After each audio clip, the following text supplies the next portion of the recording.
everyone, and welcome back to the Trails from Zero Challenge, the live stream series where we're trying to beat this amazing RPG on Nightmare mode without ever changing our starting gear. If you want to watch these challenges on your own time, be sure to subscribe to the YouTube channel and boop that bell button to stay notified. Now, last stream, we made a little bit of progress through the Ravoosh HQ, but now, I've been told, basically, I think it was from Spudkip, that we want to try and do as much as we can before we actually complete this dungeon.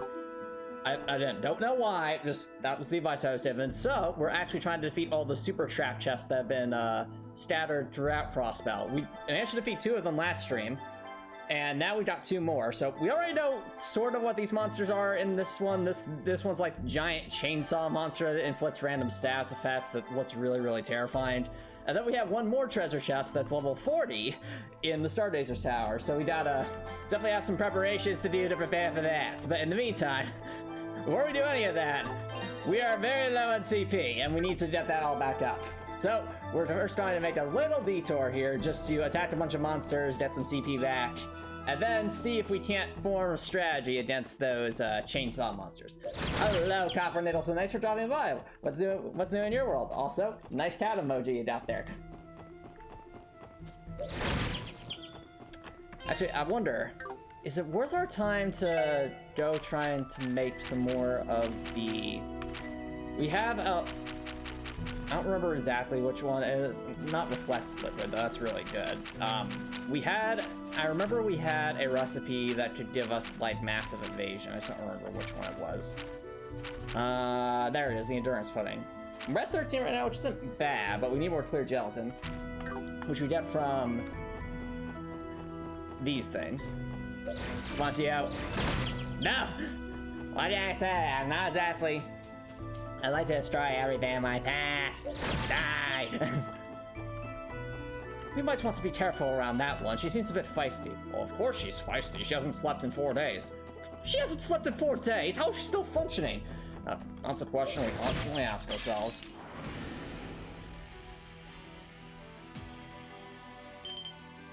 Let's see here. Alright. I was unaware of that, Copper Nicholson.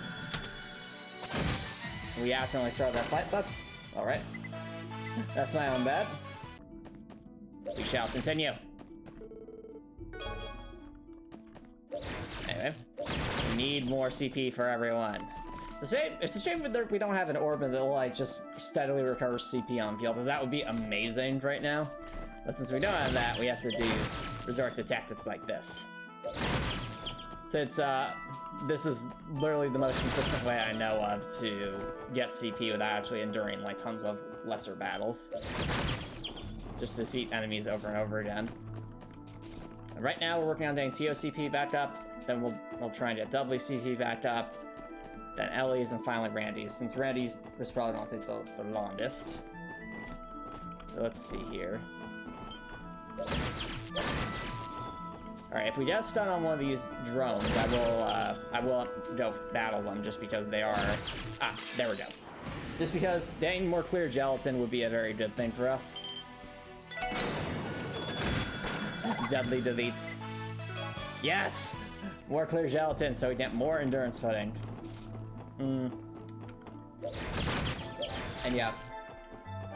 For those of us who are watching on Twitch, it is getting a bit later in December in 2023, so the holidays are around us.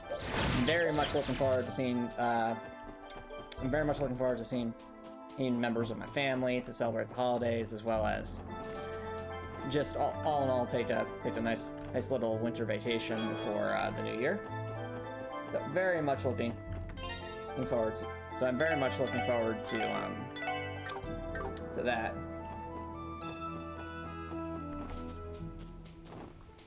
And yeah, all in all, I think it's a good time of year right now. What's your favorite, those who are watching in chat, what's your favorite season? I know for me, I honestly think, if I had to pick any season to just enjoy, I would probably say it'd be fall, because fall is like the perfect mix between winter and summer. It's when Halloween is. And it's also when Thanksgiving is. All great events. And plus, it's also the start of, it's typically the start of a semester in college. Now, I've graduated from college, but I'm just saying in general, like, so for me, it's like fall always brings back the memories of like sort of like that idea of a fresh start. Like it's a new semester, it's yeah, a new bunch of classes. It's I like to think of fall as like the time of beginnings. Let's see here. Oh, no worries, Copper Nicholson. I appreciate the gesture, but I won't worry too much about the timing. It's the thought that counts.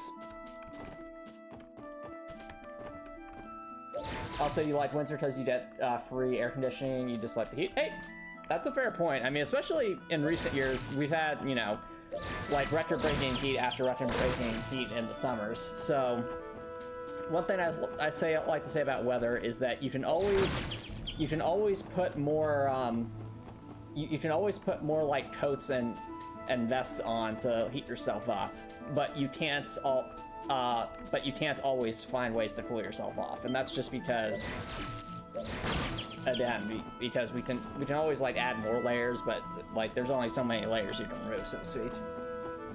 So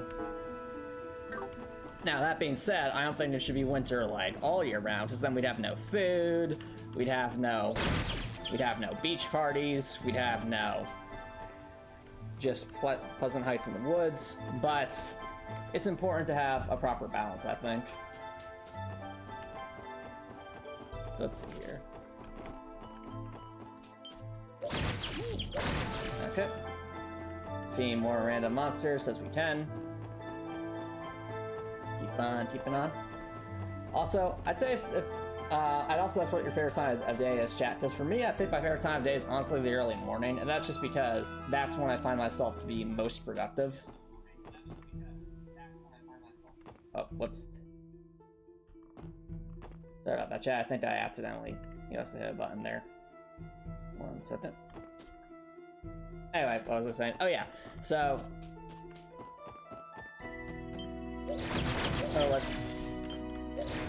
But yeah, I generally find myself to be most productive in the morning. So, if you find yourself like you're... Especially for those of you watching on YouTube who might be... Oh, whoops. Fighting a flying alligator.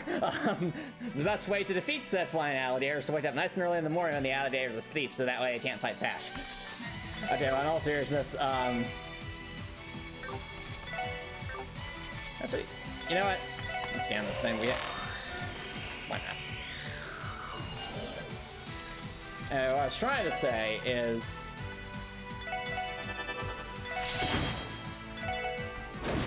There we go. I did.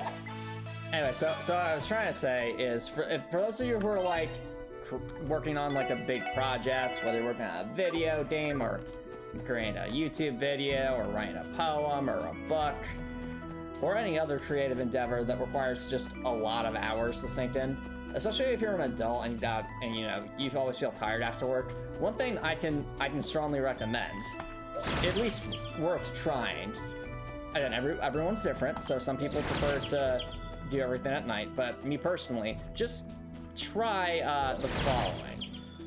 I recommend, you have your day job, you get home from work, you eat dinner, you go exercise, and then you go to bed. And you might say, why go to bed? Wouldn't it be fine early? Well, yes, and that's the deliberate reason for that is when you go to bed early, it means you can also wake up early. And because you wake up early, then you kind of wake up with sort of a fresh mind and a fresh feeling body, you feel well rested, and it's in that state of mind that you want to do your creative endeavors, whatever they may be.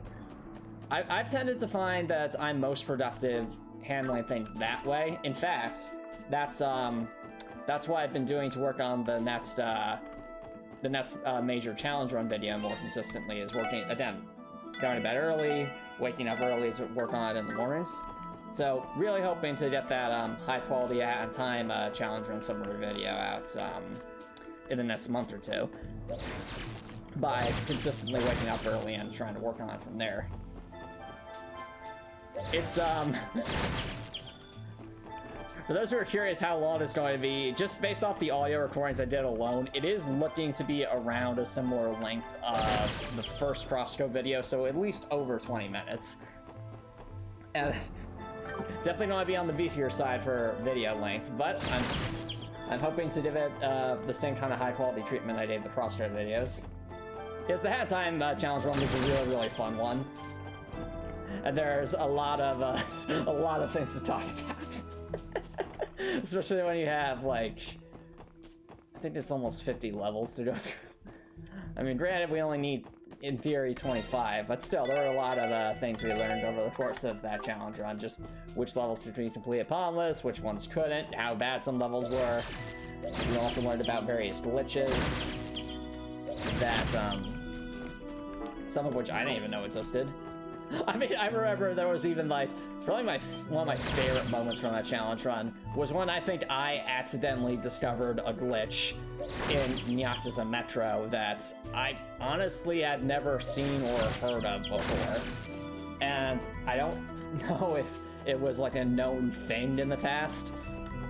But, like, the premise of the glitch is that if you are standing on a very, very, very, like, steeply slanted surface that doesn't have slip physics, then, and you just stand there and don't do anything, Hat Kid will slowly start to slide off said surface until she's literally sliding through midair and decreasing elevation. Now, you might say for the Antomicx, A Hat in Time is a platformer. What advantage is there to going downward, especially if it's happening very, very slowly? Well, the answer is that it's, you know, for like speedruns and stuff, basically useless. It's way too slow to be useful in my opinion, unless there's some creative way to make use of it, but I don't know, it just seems way too slow for that. But for challenge runners like myself, on the other hand, there could be very neat, very, very niche scenarios where something like that could be useful. And that's exactly what happens during the challenge run, because in our particular case, we needed to get to the Pink Paw Station manhole for a timepiece. And we were trying to do that without collecting pawns, but unfortunately, the Pink Paw Station manhole is at the bottom of Pink Paw Station, and the only way to get to it normally is to buy the Pink Paw Station pass for 10 pawns and go in from the ground floor. Now, there's a way to get to the Pink Paw Station, like the top of Pink Paw Station, by going to a little Easter egg spot on top of the metro, but yes, Copper Nicholson, it was the second challenge run I streamed. It was immediately after Crosscode. So, we're talking way back, and I think it would have been... It probably would have been either late 2021 or early 2022 when that challenge run occurred. So, it's been a while, man. But it was a fun one. It was definitely a fun one. I remember that being so basically, you might be saying, Antomicx, if you get to the top of Pink Paw Station, what's the problem? Well, the problem was that Pink Paw Station was not designed to be completed by going from the top to the bottom. And the reason for that is the normal progression of Pink Paw Station is that you're supposed to go through Pink Paw Station from the bottom and climb all the way to the top to get a timepiece that's on, like, the top floor. But because of that particular level design, that means the devs put in a bunch of invisible checkpoints because Pink Paw Station has, like, a very, very, very big chasm in the middle of it that you're constantly platforming over. And to be a bit more forgiving to players, they put in a bunch of invisible checkpoints so that as you're climbing up, if you perhaps make a wrong jump or miss a grapple point and begin falling down, you don't just end up falling all the way back to the bottom of the station. And I'll be fair, that is good game design. Like, it is good game design to be, especially since it's not like a Death Wish level, so it was a good way to make sure that the players don't get frustrated. I'm also realizing that TO's at 200 CP and we need to switch out. Sorry about that. Anyway.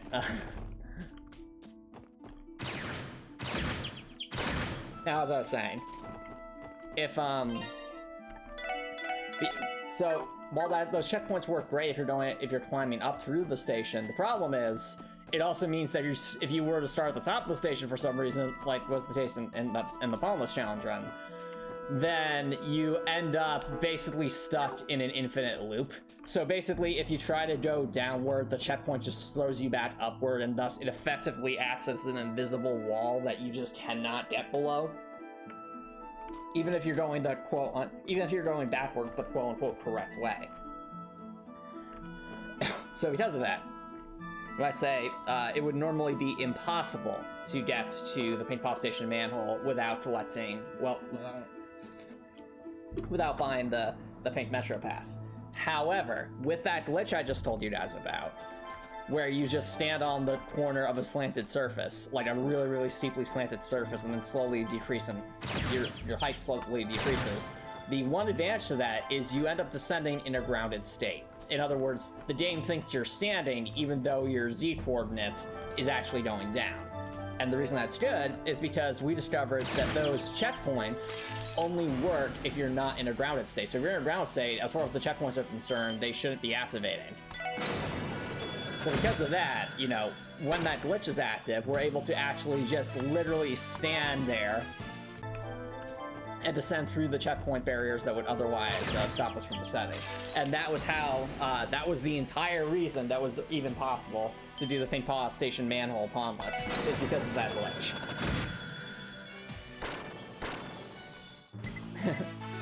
Anywho.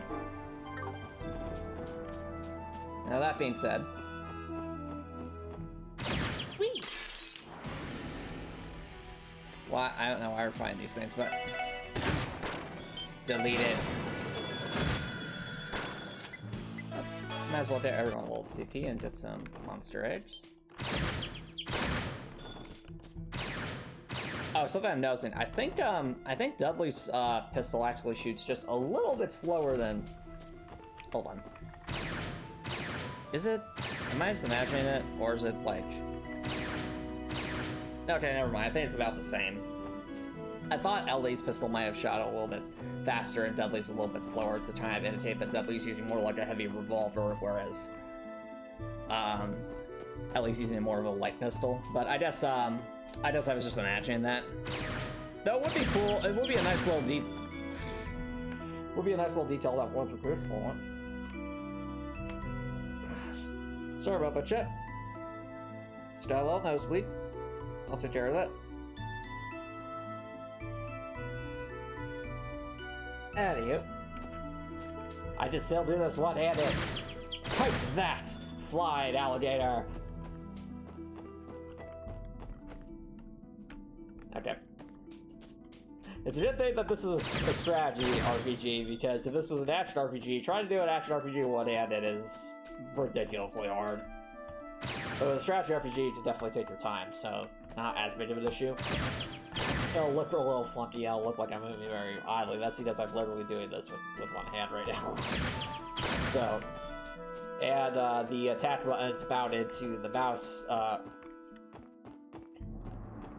there. No, I was just saying I have a nosebleed, so right now I'm doing this one-handed while I'm trying to take care of that. In the meantime, let's see here. We've got... Right now, we're just trying to get everyone's CP back up to full. And I'm so glad that we're doing this stream, because last stream I did a bit later. So, you know, you're seeing how long it's taking us to just go through this simple process of getting everyone's CP back to full for free. On the plus side, we do get some CP for this, so that's always a good thing. Well, sorry, that's we get some 7th for this, so that's always a good thing. It's probably just the changing temperatures continental, so it happens a lot this time of year for me, but that's alright. Now let's get this done. Delete.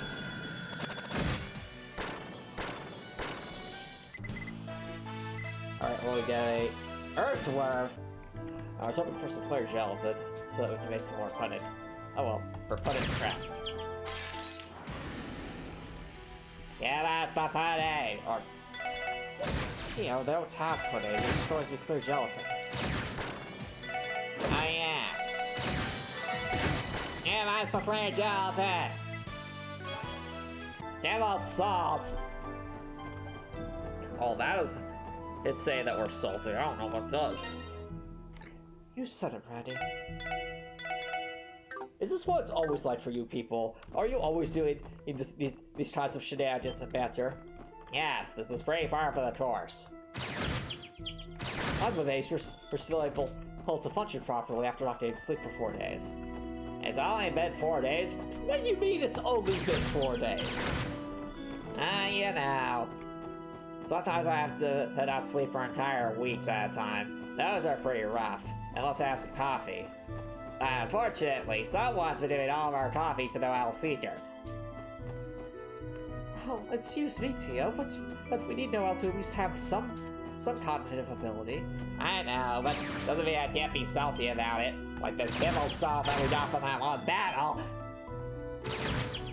Oh, on the bright side, Tio Tots, if we keep getting bad rolls, eventually we'll get good rolls. Maybe we'll even get 2 clear gelatin to save our job. That's only ever happened once, Randy. It's such a rare thing, it might not ever happen again.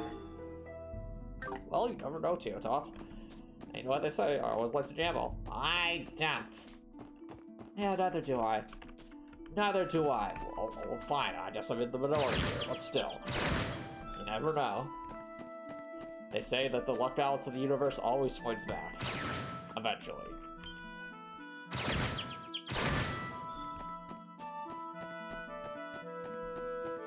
Alrighty. Yeah. Yeah, speaking of previous challenge runs, so for those who have been in chat, might have seen a couple of my challenge runs on Twitch. Yep, which one do you remember enjoying the most? I know a bunch of people really enjoyed the Prosto challenge run a lot. It was the one that started it out, and Prosto was also just a fantastic game in general. With lots of memeable moments, but we've had some pretty fun challenge runs on some other days as well. So let's see here.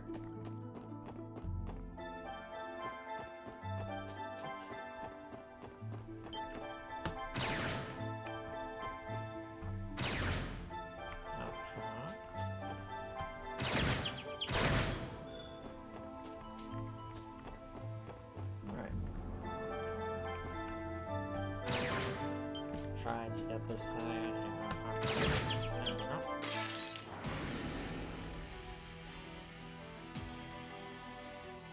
Alright. Get to attack, huh? Attack.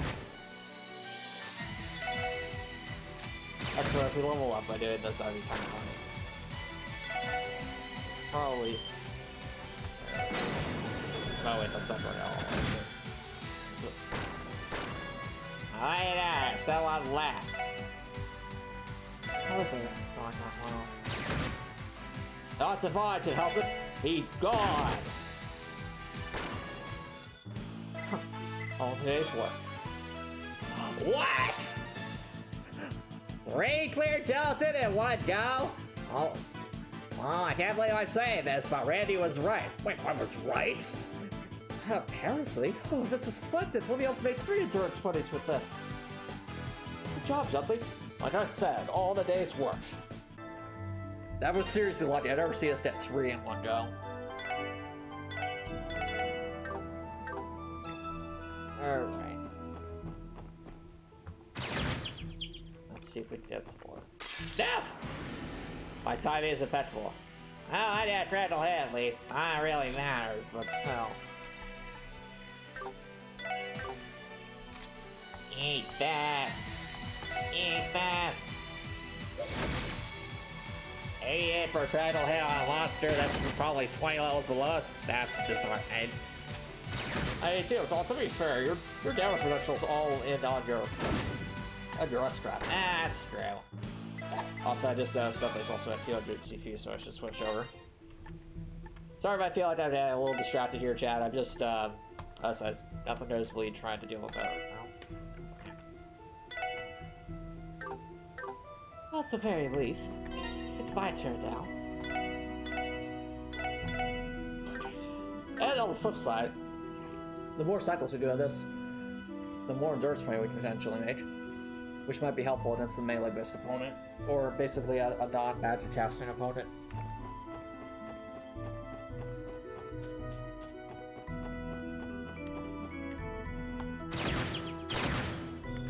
Okay.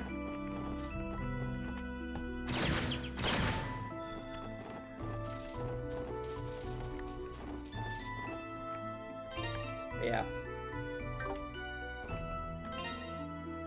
We've had a lot of fun challenge runs. I like all of them, but if I had to like pick, I have to only pick a couple.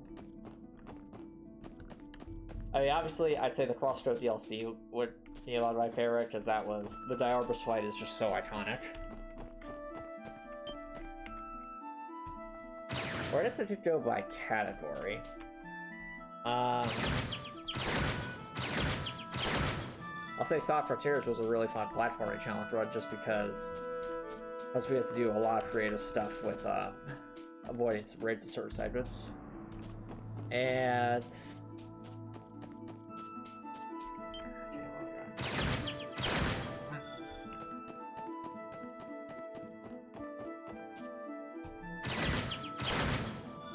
alright.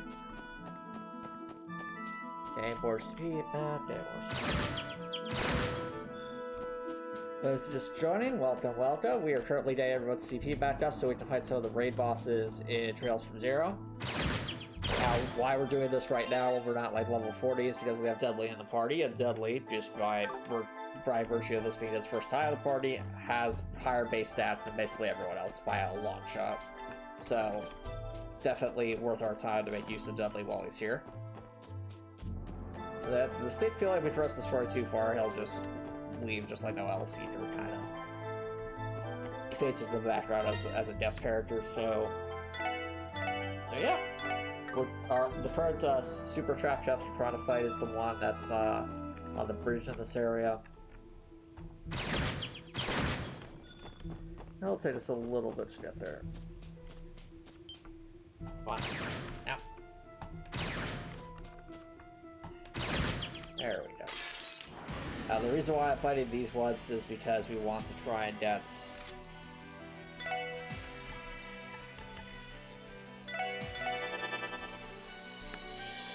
We just want to try and get, clear gelatin for more, we're trying to get more clear gelatin so that we have more, possible endurance fighting. And endurance point is a basic item that allows us to get plus 50% evasion in one turn. So it's extremely useful against foes that do not cast arts, especially if they can't themselves be grounded by Randy's flashbangs.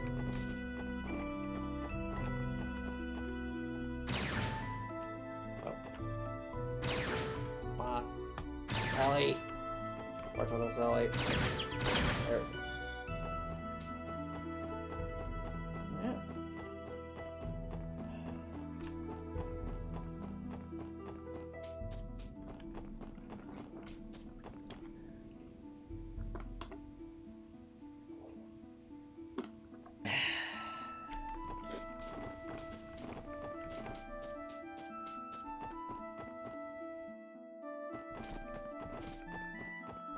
So now we're going to be continuing with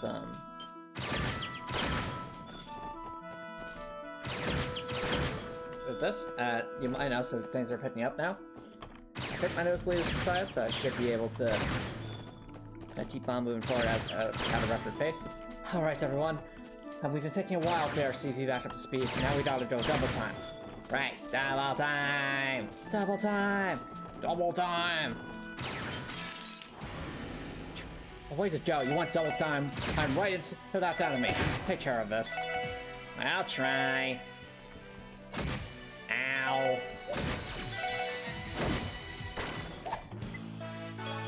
Alright. Now let's let out heal everyone again, or ask myself. Well, Tia will recover her EP passively thanks to that orbment we gave her, so... Yeah, I think it's called Ingenuity. Ingenuity is an amazing ornament, especially if you're in like a long dungeon or just grinding for levels.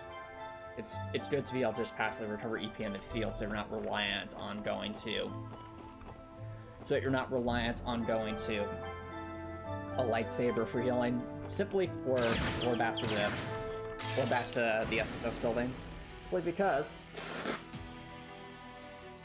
having the ability to recover EP passively also means that as long as you have any kind of healing spell, or sorry, healing arts, you can just basically heal off any damage you take outside of battle, and then just wait for the EP to recover. So that's it's a cycle. So hence line continuity is very, very, very useful. Now that being said, needs to do something here. Good old dark matter. There we go. That's some good damage. Alright, so we've got some more Clay Jalton. That's always a good sign.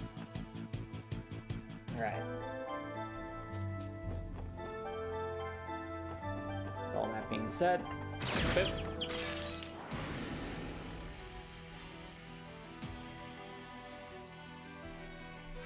Now, got ourselves these enemies. Got team attack coming up.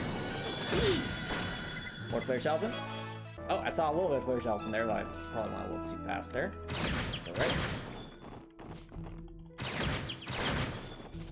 Keep moving forward. Onward and upward. Oh. Might have jumped the gun there a little bit. Yeah, think.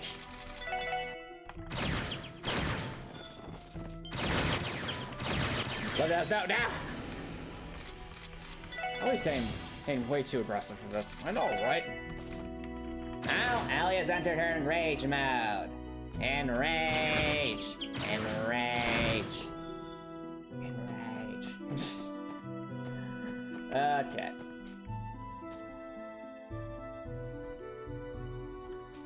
I do that. That.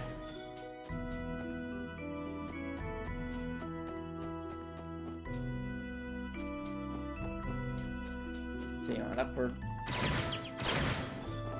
Oh, Ellie's all messed up, which means it's Randy time. Alright.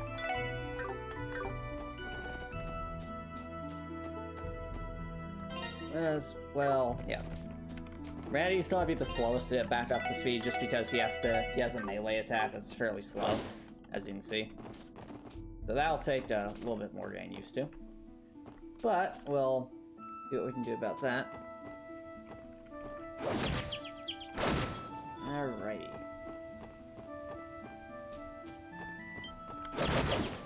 Oh, whoops, I went a little bit overzealous there because we need for more clear gelatin. Need it for more clear gelatin. Now we have a team attack coming up, so always a good sign. There we go. Whee! Sharp cheese. I wanted getting Randy lined up for the first hit, just so that way you can use turbo to hit twice. That seems to work out fairly well. So. Alright. Must keep moving. Whee! Keep moving.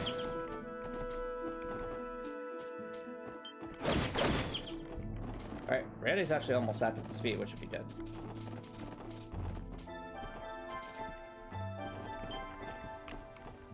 I see you there. There we go.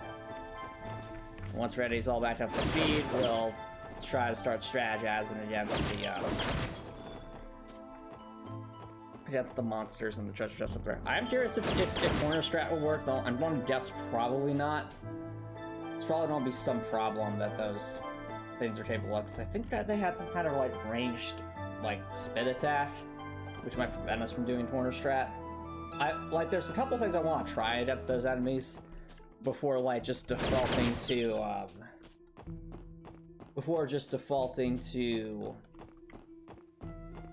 what's it called?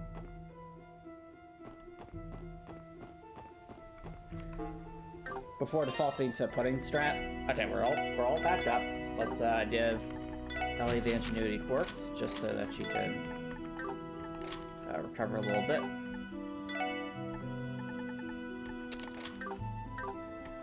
One second. Gotta let Ellie get back to full. I do have a lot of EP, don't I? Yes, you do, Ellie. Yes, you do.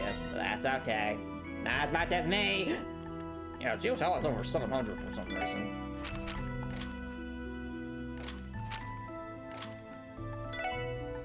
Alright, let's give Ellie Action 3 again. Action 3 is amazing. Getting more, a 30% speed bonus is basically essential at this point. If we don't have that kind of speed bonus, we're likely getting, like, enemies having double turns against us, which is not good. So, yeah. All that being said. Alright, so now that you're all back up to speed, I'm leading these unit.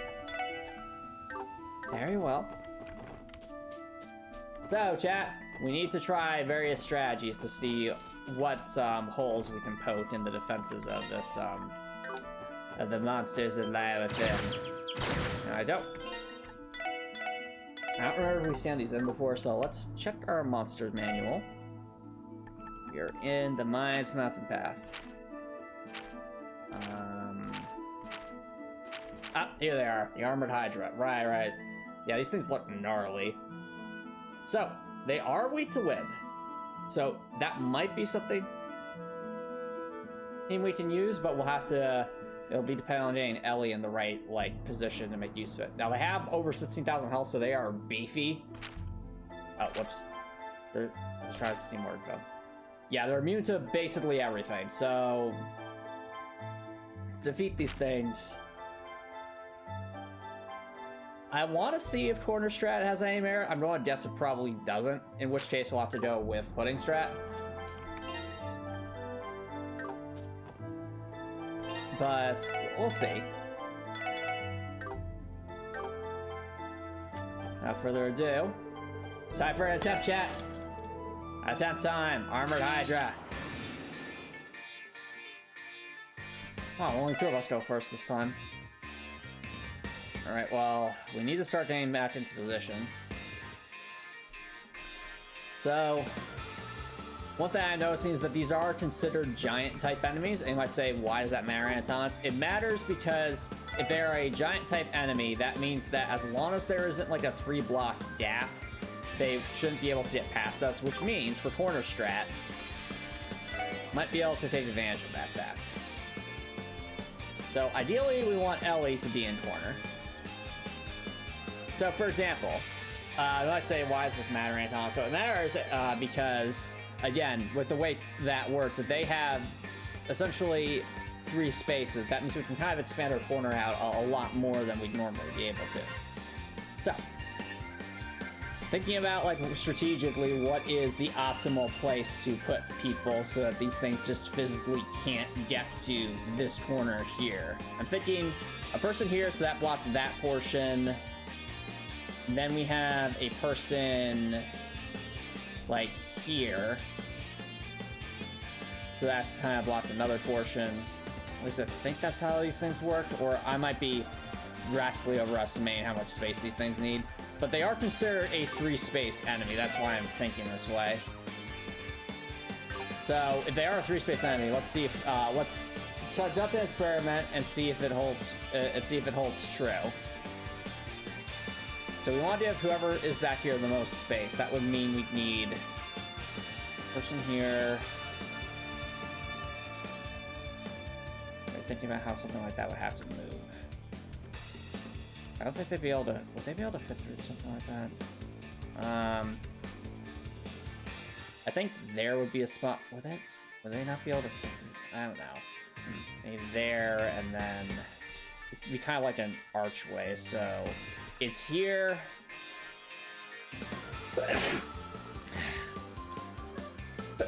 You too. Alright, maybe it's here, and then here, and then actually where Ellie's standing. And then in theory, they wouldn't be able to actually fit past that, I think. And that's how that works. Maybe we can try it. So let's, get Dudley over here, then. Yeah.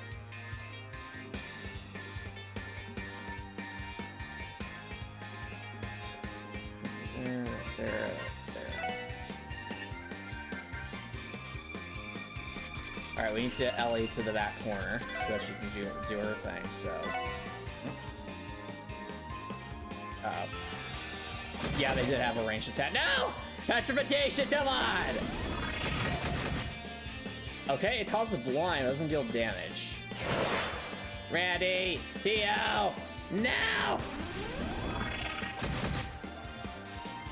Why the AT delay? Ow. Oh, it knocks back. That's actually bad. Let me get back into position. Do you have anything that cures, I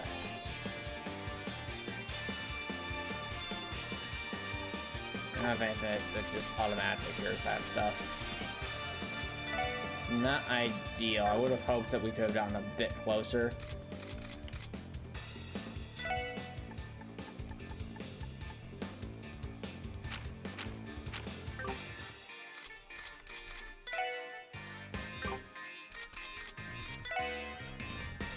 Where's the spot again? So...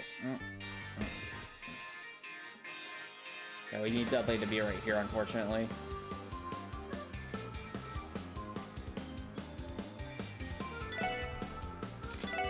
Anything I can do to just cures...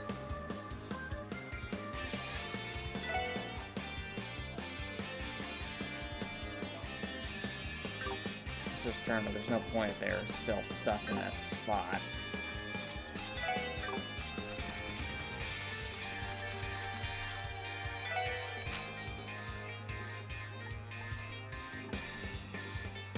It's, I think... do I not have the thing? Yeah, it's Recurry, I think. There's ailments. Well, Dudley's dead.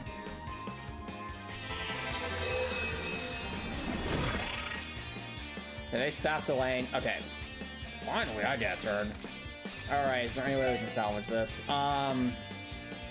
Put Dudley there with... well, not Dudley. If we put Randy there.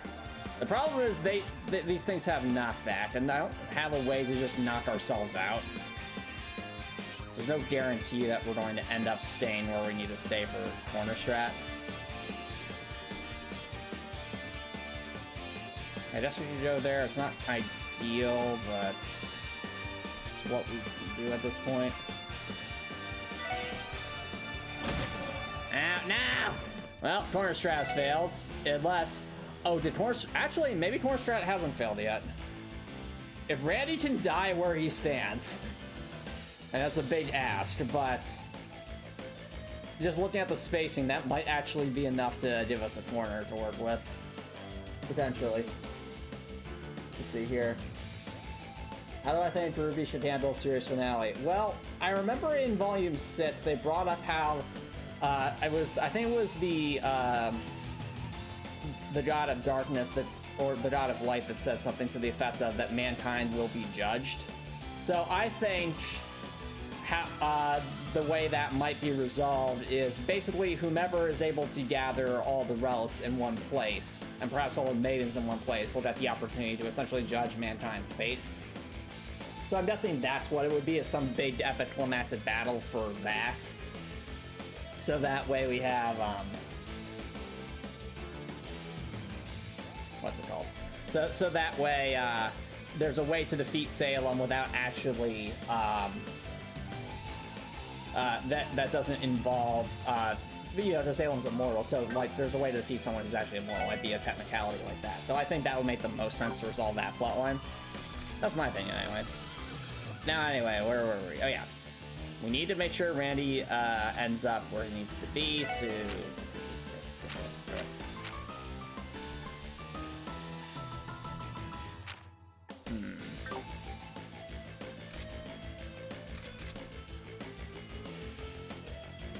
I'm almost thinking... maybe we would go with Stealth Popcorn just to kind of test the waters here.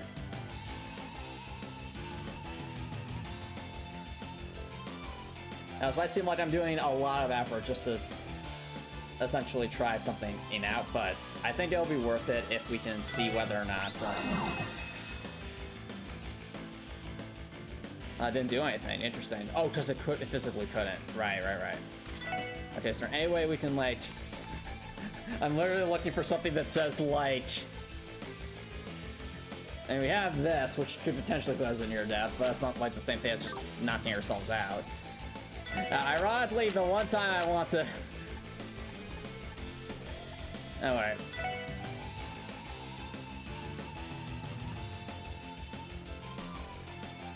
Well, I guess we'll go for kind of dark matter.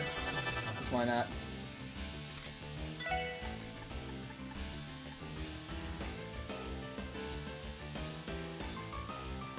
Let's see here.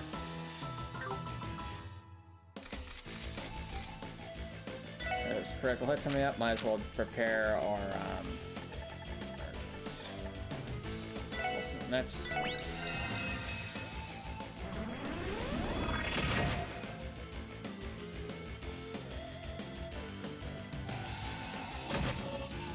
Oh, come on, Randy. Use some more of the stone gas. Defeat Randy right there. Defeat Randy right there. Come on. You know you want to.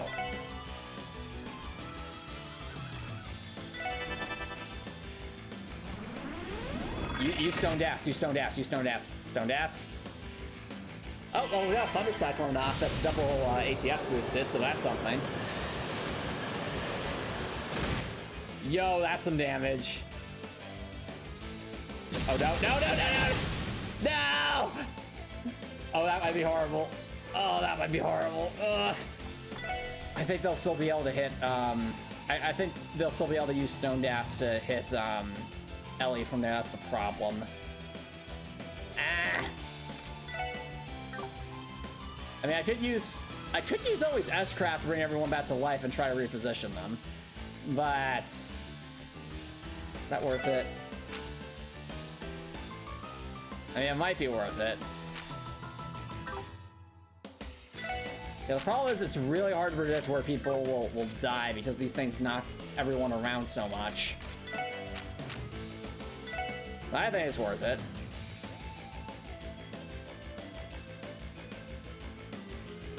Yeah, because they'd be able to get too close, and then they'd probably be able to hit with a ranged attack.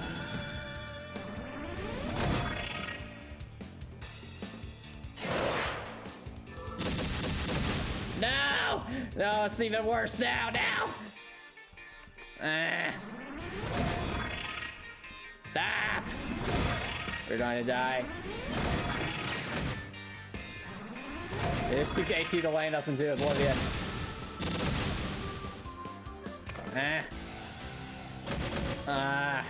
No, okay. We are defeated.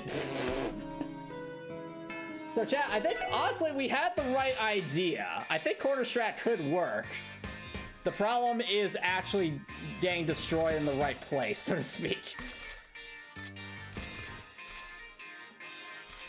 I almost wonder if it'd be beneficial to actually, like, get defeated on low HP.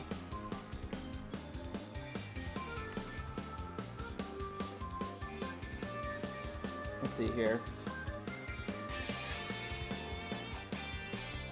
So if we put Dudley there, all right, what is the slot we want?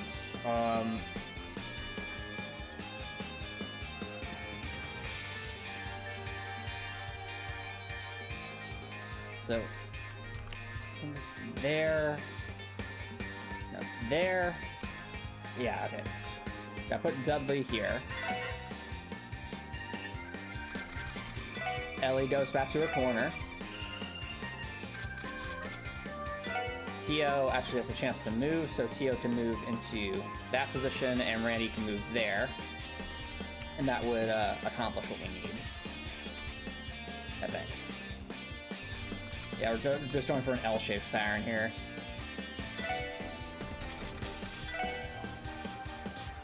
I'm almost wondering if it would be beneficial to actually start the battle with everyone on low HP. No!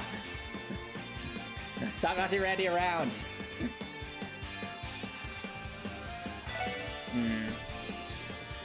Well, need to get Ellie started on her attack patterns, so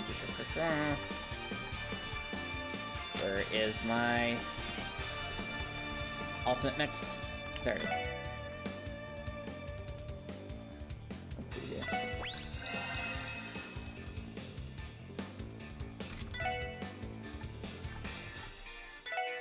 Might as well buff everyone's speed, because can't hurt.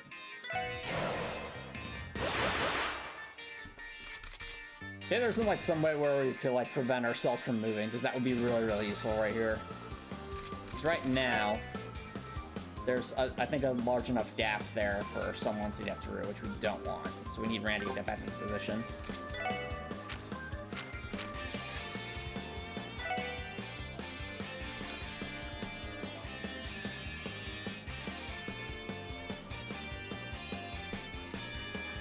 Also have Tio try to bypass Aqua Mirage since that could help. Or could use Hollow Sphere on Ellie just to give her some more attack, potentially. Be a hefty boost. Alright, we need to move Randy back into position.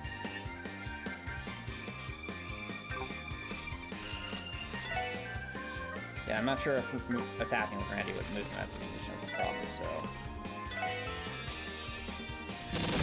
No! Randy got moved to the wrong spot. Although we might be able to make that work. Wait. No. Stop knocking them around! Please! Can we make that work? Is there enough space? If we move Dudley, like, where Randy was supposed to be, this could still work? Well, we got Hollow Sphere active, so might as well prepare the Thunder Cyclone. Dudley, we need you to move back into position. Specifically right there. So that way, if you get destroyed right there, then everyone else is where they need to be, hopefully. What am I supposed to do? Let's see how you can always try to prolong this.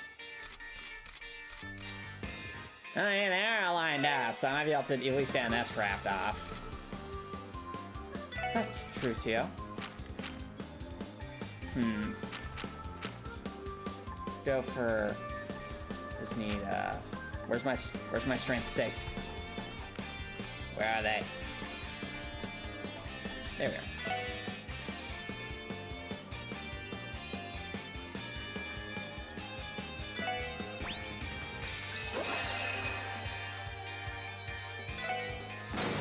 Alright.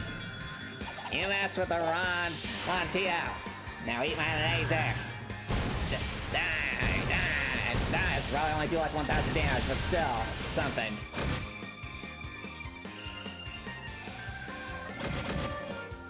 Oh, well, Dudley's in the right spot. We just need Tio to get destroyed in the right spot.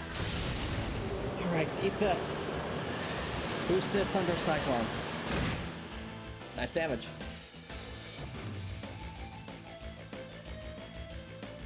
Oh, Tio.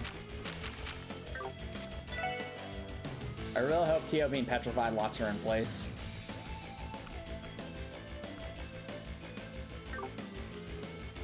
Well, probably want to just need to... Oh, I have the Thin Stew. This would buff my speed.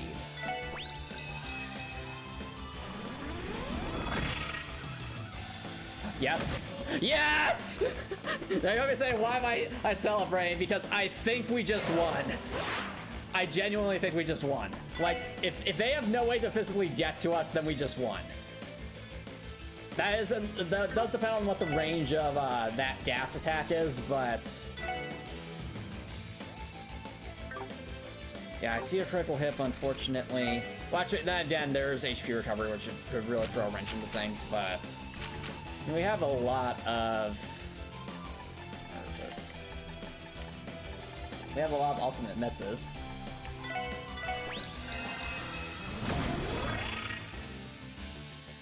Oh, they can't do anything. Yes, this is perfect. Okay, then we just keep chain casting Thunder Cycle. Unfortunately, that HP recovery, though.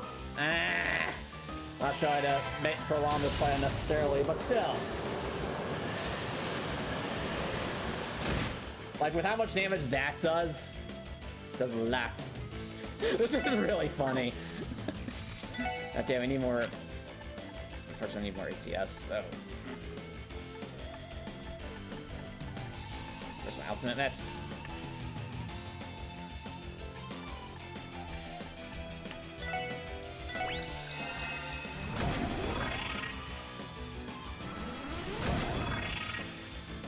Stop AT delaying.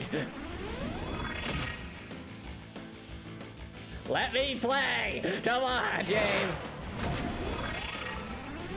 Am I just gonna be, like, stuck in an infinite loop? Can I play? Oh, that took a while. I hope they're not recovering too much HP.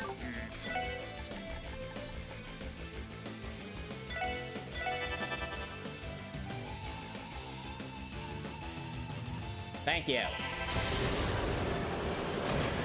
Alright, one's almost defeated.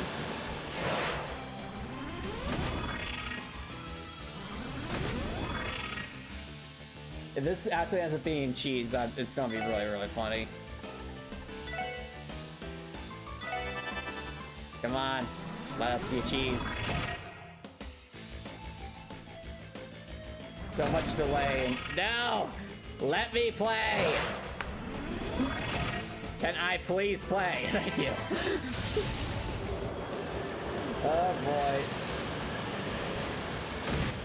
Alright, that's one down. I seriously can't believe this works. It's comical how good this strategy is. It's so silly. Like, it is so supremely silly. But, I mean, if it ain't broke.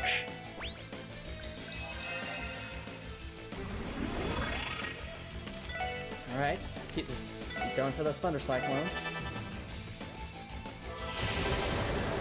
With that, I can use one more hit.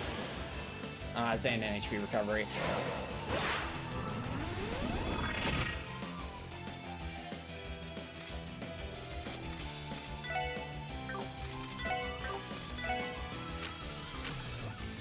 This should suffice, even without the ATS buff.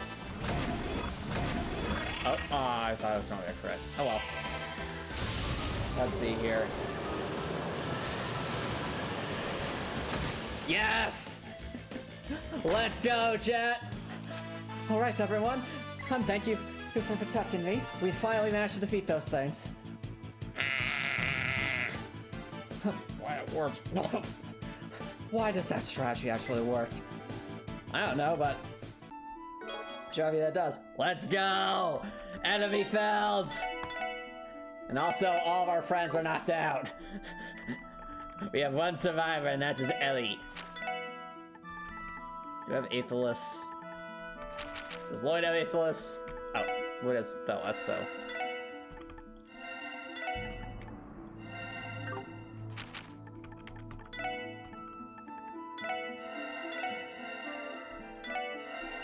Alright, we're all back to healed up. So, chat, let's see, first of all, what's the, I mean, Ellie won this battle, so, what's it say? It is unbecoming for a law enforcer to be the street. You lose 50 feet. No! No! No! No! No! No! They got us! No! We lost TV. No! I know it's a joke, but still, it'd be really funny if that actually made you lose TV. Alright, now let's see what does this gem do? It is a wind gem, so it might be good on Ellie. All ailments last.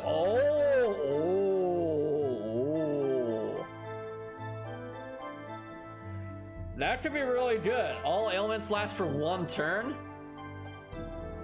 It's kind of like that Master Quartz or Sun Trails of Cold Steel. It's like, I don't remember exactly what it was called. It might have been called Virgo, but it might have been called something else. It basically made it so that stats effects would last significantly less time. Also could be pretty dead, but the question is, I mean, the problem is the Sagittarius is already so good. And it's not giving us any other benefit beyond that, so I feel like this is going to have to go on someone else. Still though, all elements lasting for one turn, I could definitely see, like, validity in that.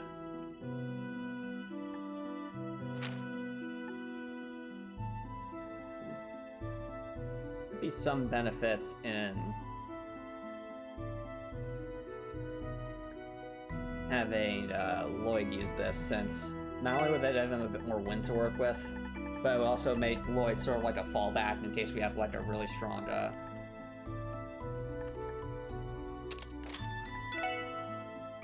and now Lloyd has Holy Breath, he has Aerial. Good, alright. Well, we got Lloyd and Nishani, which means, chat, there is only one more super trap chest to deal with. Now, granted, it's a level 40 trap chest. We're severely under-leveled for this, so... But I've heard, from Spudtip at least, that this battle can be cheesed somehow. So, we also don't know how that will be the case until we actually go face whatever's there. In the meantime, I think, let's do a quick return to crossbell, heal up, and go from there. Whee! Back to the building. To the building. Why was something on my room? Just to change the scenery, you know? Oh, fair enough. Let's see here. Oh, I'm sorry to hear you don't find this game interesting, Copper Nicholson, but I find this game a lot of fun. It's been really engaging story, very fun boss battles. So, I actually don't want to take a quick break, chat. And then when we come back, we'll head over to Stardust Tower to prepare for that. So don't worry, guys. I will be right back.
Alrighty, chat. Welcome back, everybody. We're going to do a couple of things. First things first, we're going to head over to the vendor to restock on Ultimate Mix, since that was very useful last battle. After that, we're going to head down south to head towards the Stardazer's Tower. We're going to grind for a bit just to get everyone's CP back up, and then we're going to see what the final the Super Treasure Chest has to offer. What horrors lie within? I mean, we know that's going to be a level 40 Super Treasure Chest, and we're only level 35, so we're already going to be at a huge disadvantage. But if there's any hope of cheese, we have to at least see what we're dealing with. I think yep, here's where the stand is. Ultimate Mix. We need step 13. Why not? Splurge a little bit in honor of Ellie. Okay.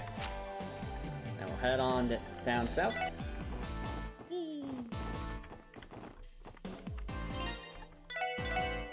I think it's fast. I think the fastest way to get there is going to be to. Well, actually, we need our other allies up front. That's the way to get there. I think it's go to the hospital. Wait, what? Randy, we're supposed to get to the bus to the fort of the sample. I know that. There we go. And then we go back up this way.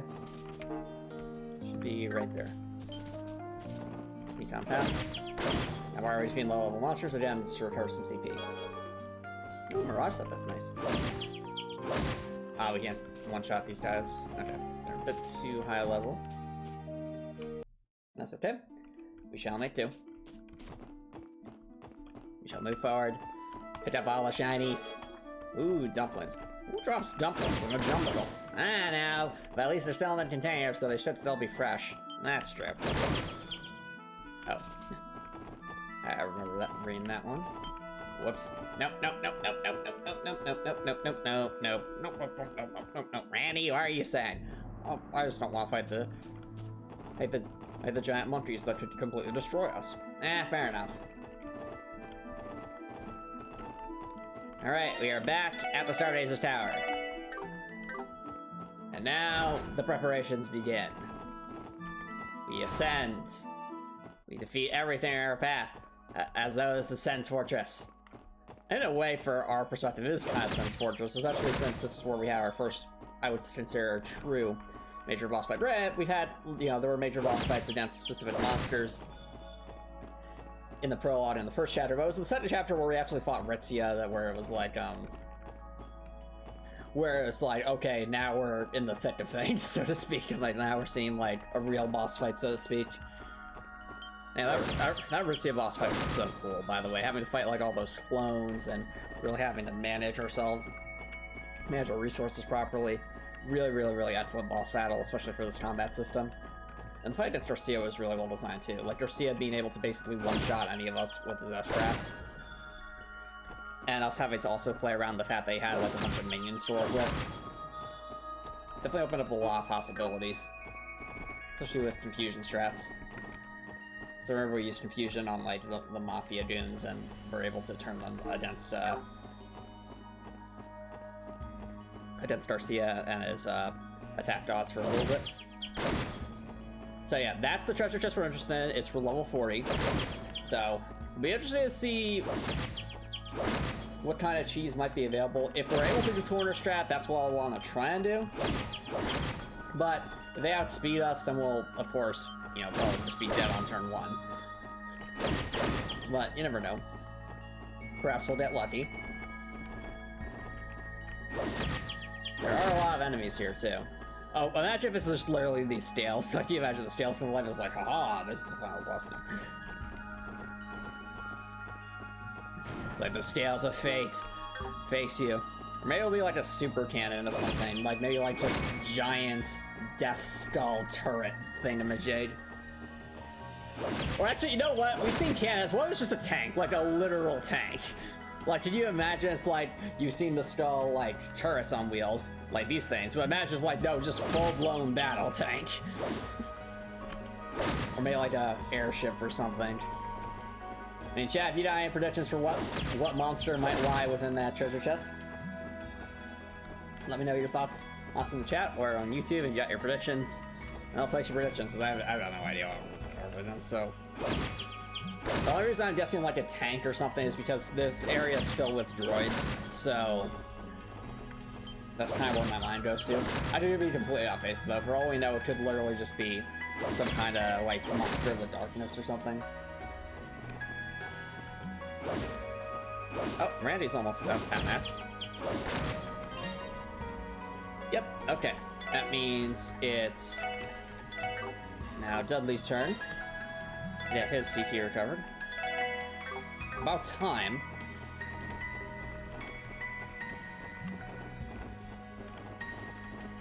They respond if I go downstairs again. Ew, okay. That should hopefully pick up a little bit. Now I'm curious. Okay, so that won't hit that enemy there, even though it kind of looks like we'd be somewhat close. Oh well.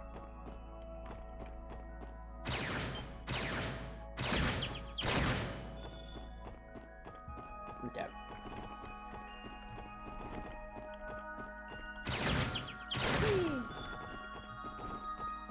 Let's defeat as many of these enemies as we can so we can get more sepsis, more importantly, the ability to have everyone's CP at max for whatever we're about to face.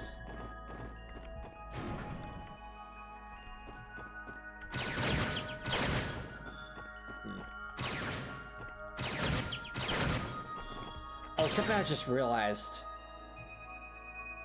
If this ends up being a situation where they're faster and we need a turn, it might actually be beneficial to switch Tio's S-Craft out for, from her laser to her ultimate shield, because that might give us, like, enough time to actually do something, even if we're under-leveled.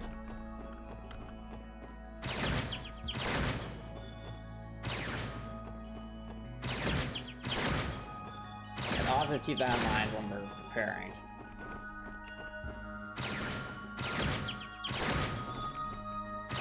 In the meantime, this chamber is a good spot to recover CP, because there's just so many enemies everywhere.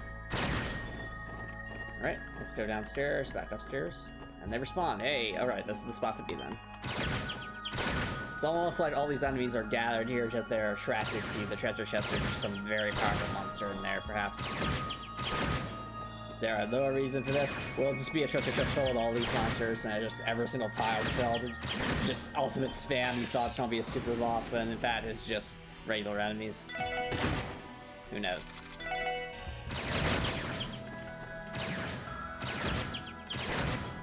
Alright.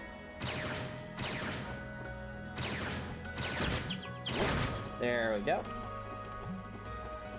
That done. Now, we go back downstairs, rinse and repeat. I don't know how these enemies keep getting back here so fast, but it's helpful in this case. I agree. In fact, it's honestly concerning. If they can just be resummoned this quickly, then imagine what dangers would lie if that technology got out. And to say it's technology, it can't just be magic.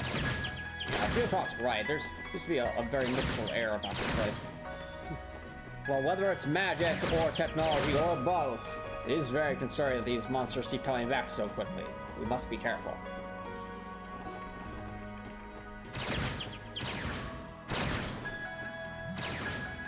Yeah, imagine how much more tedious this would be, chat, if we didn't recover CP from doing this. Actually, you know what? That makes me curious. I'm curious if in Trails in the Sky, if defeating monsters outside of battle was even a thing, and if it was, if you were able to get a tiny bit of CP and sepith from it. Because I almost wonder if that might be a quality of life thing they added later. Because I could easily see, like, what I'll call first game syndrome, where the first game, you know, gets the mechanics fleshed out, but, like, a lot of the nuances that really make the mechanics pop aren't quite there yet, or, like, a lot more user-friendly.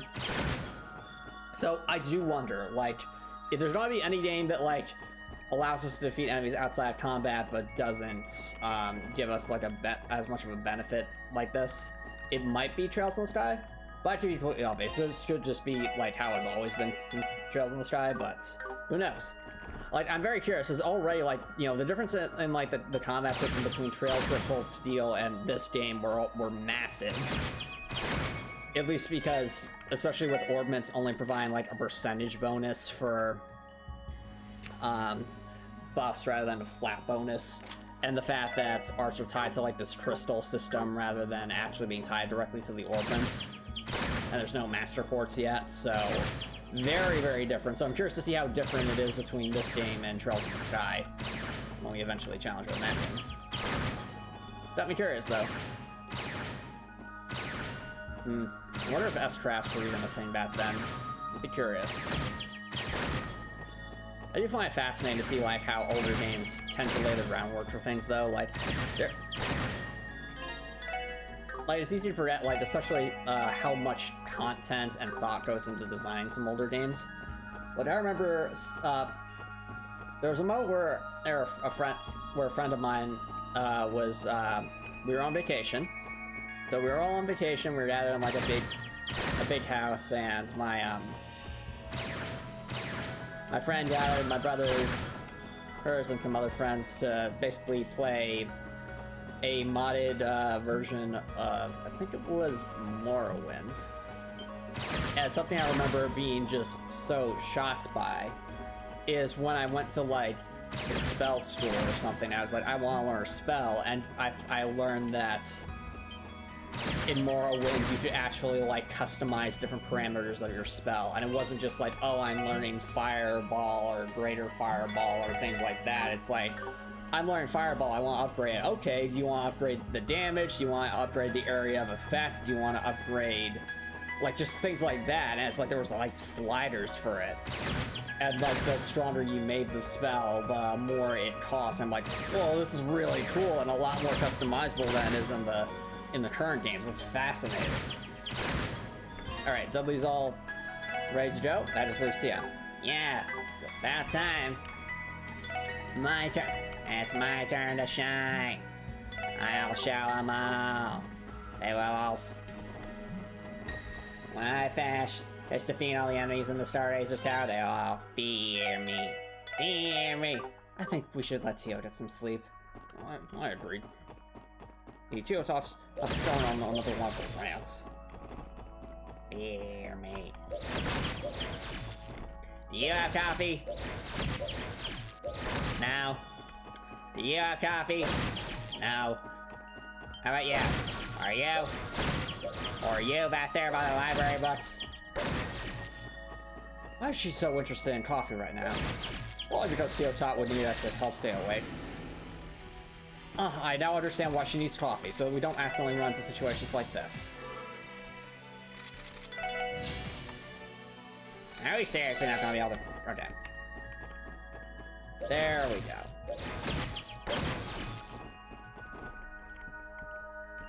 Now, I wonder what the cheese strat might be for these enemies.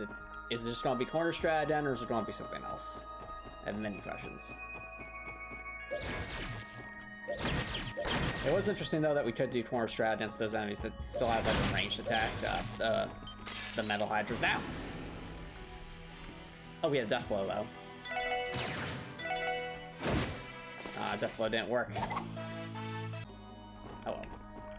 It ran away.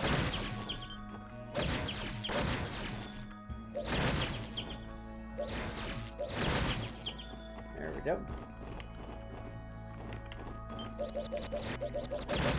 Tio deletes. Actually, I'm just realizing with how powerful Tio's ability is, we could literally just turn on turbo and then just go like, yes, yes, delete them all. Now. Tio, I think you got a little overzealous there. I know. I was trying to enter my rage mode. It just did not pan out. Alright.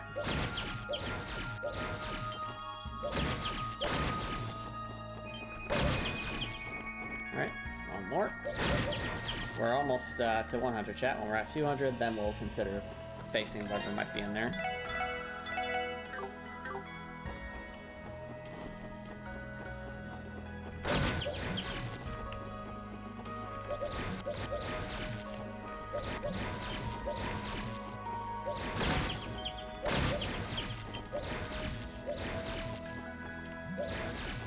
Alright. Nope. It keeps running. Come back. There we go. Those stacks of bucks will not stop us. I do wonder what these... what's in all these bucks. Like, oh, wait, it attacked us. Now? Now? It's not what we asked for. What? That was horrible. No.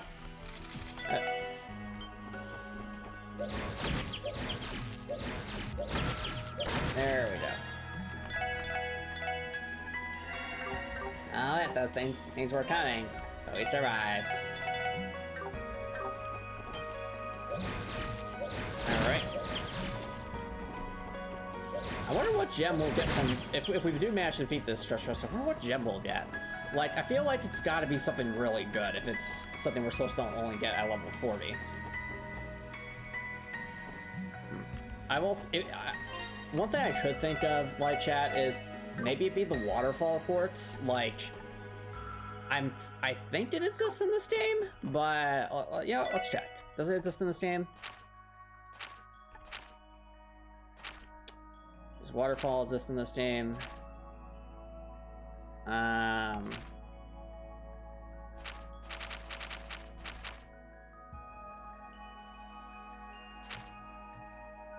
don't see waterfall, so maybe not.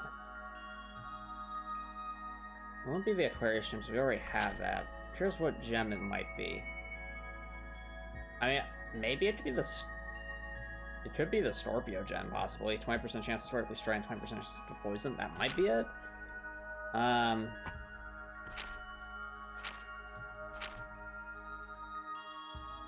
see. There's Sagittarius. There's Virgo. Maybe it's the... It could be... Honestly, it could also be the Pisces gem, because, like, maybe magic attacks. That I could definitely see that being a possibility. Maybe the Gemini gem. There's a bunch of things it could possibly be.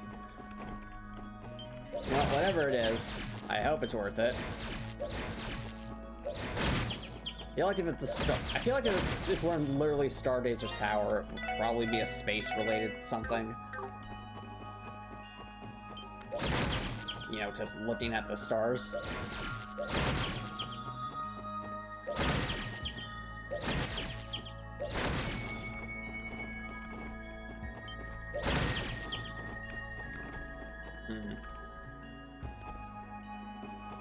I wonder if there's going to be, like, super beasts like we saw in, I think they were called Divine Beasts or something from, like, Trails of Cold Steel 2. Or, no, they were, I don't remember exactly what they were called, but they were, like, Tears in the Void or something. And they were, like, these really hard super bosses. That if you defeated them, you got, like, that amazing, like, Lost Art spell. Now, I don't know if Lost Art's in this game, but, like, I wonder if there'd be, like, maybe, like, level 50 or higher, like, super bosses that only show up later in the game, perhaps. And maybe those will reward some of these other gems we're seeing in the lists. Like, maybe the Scorpio gem, for example, could be, like, to find some giant scorpion enemy. Who knows? It's always a possibility.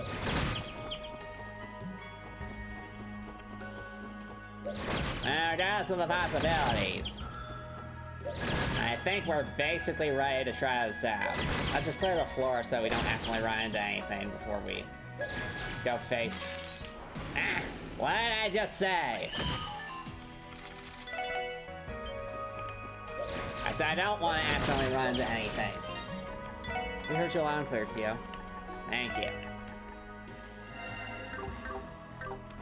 Okay. And just like that, chat, we are going to save the game. Alright, I'm thinking for tactics, again, I think it might be worth our time to switch Tio's S-Trap to 0 field just to make sure, because again, we are 5 levels under leveled, which means we are probably not going first. So whatever we're dealing with, we'll probably be able to get attacks into us, and we don't want to... If it's going to be like that, then we want to make sure that we have the ability to at least give ourselves a chance to do something. But yeah. Let's save the game. And see what we got. Hello, Copper. Welcome back. We're just about to see what powerful monster lies in this treasure chest. So, monster level authority. We're at 35 levels. We are 5 levels I was on a level for this. It's probably gonna be horrible. Let's do this. What are we facing? Oh! Okay. Oh, I see. So it's like a combination of enemies. I was like, wait, we're just fighting like the dank squad? No. It's like they're all armed up. Interesting. Okay. What? Why are there 3 of them? I don't know, Tio, but this looks horrible. Iron Stark. Oh dear, this looks horrible. Well, I'm just starting to assume it's going to be the same strat as last time, so... Stronger strat. Hopefully. Possibly. Conceivably. I don't have TO use her craft guard just to be safe, because I genuinely have no idea what he's supposed to do. Okay, so... It's there, and there. Definitely there. I don't know what these things can do, so just to be on the safe side, I'm gonna use the zero field so we can hold down to position. Alright, everyone, ultimate shield times 2! Use the power of my cyber skills. Okay, what horrible things will these things do? I really hope that doesn't have knockback. If it does have knockback, we'll be in deep trouble. Okay, so there, and Tio would go there. Oh, Tio's getting delayed though.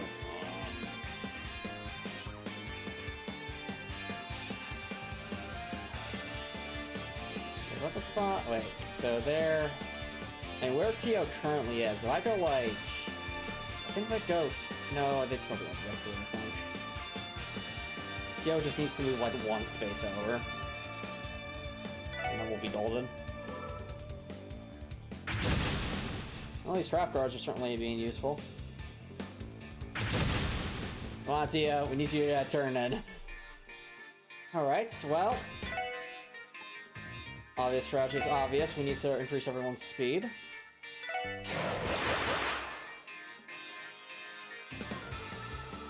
Okay, we'll have Randy use the battle scope just to see what we're dealing with. So in the meantime, I have no idea what these things are like strong or weak against.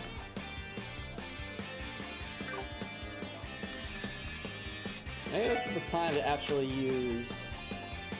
Where's this? The ultimate mix. So we're starting to buff up.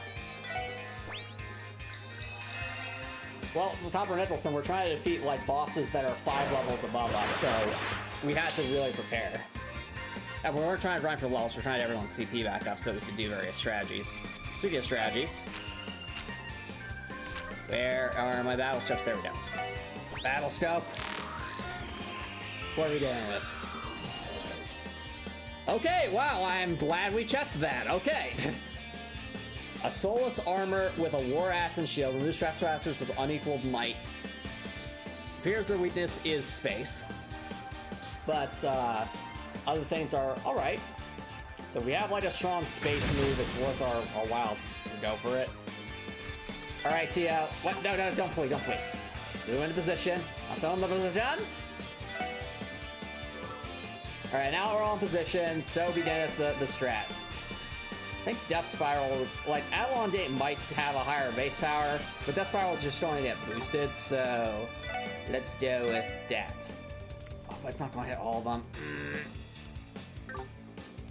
That's a problem. Oh wait, actually, can these things be effective? No, they can't be effective. That's because of course I can't. Okay, in that case...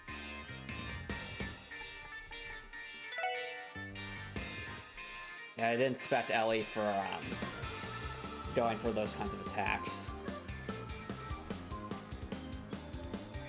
So this will still probably hurt a lot. There's a chance that these guys could... Actually, wouldn't this guy have to move closer just to... Well, no, he wouldn't necessarily be in range, so... I think it's worth it to go for Avalon Gate in that case. Because it will absolutely hit everything. Okay, what's the play here?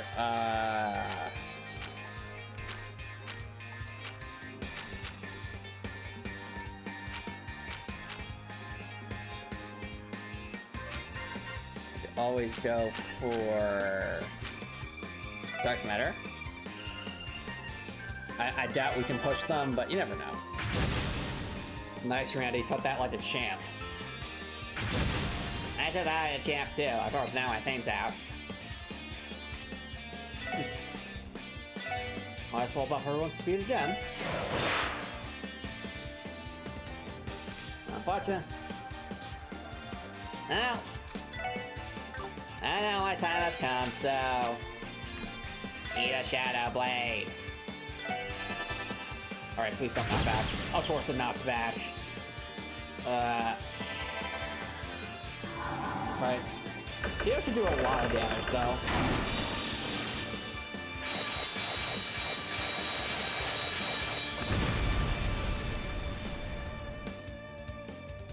Dark matter. Alright, they're not being moved, but at least they're taking some damage. Oh, that was horrible. Eat this! It's a shame it's not ATS boosted. If it was, that would probably do a really crisp amount of damage to this thing. Yeah, if that was ATS boosted, that would have been a lot. That's actually good, I think, because it basically makes it so that they have to get closer to do anything. I still think we need Randy a bit further forward.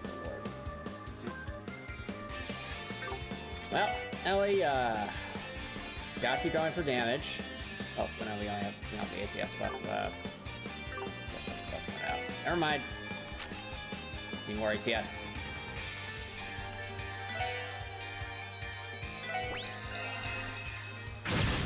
Ow! Why me? Alright, I really hope that Randy's in a good position here. Okay, so looking at the way these things are structured, they were able to hit them when they're just kind of in line. So I think that means Ellie's safe if Randy gets the field there. I hope. I really hope. Go for another Avalon date.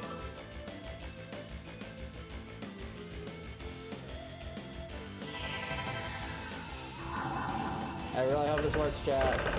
Avalon date.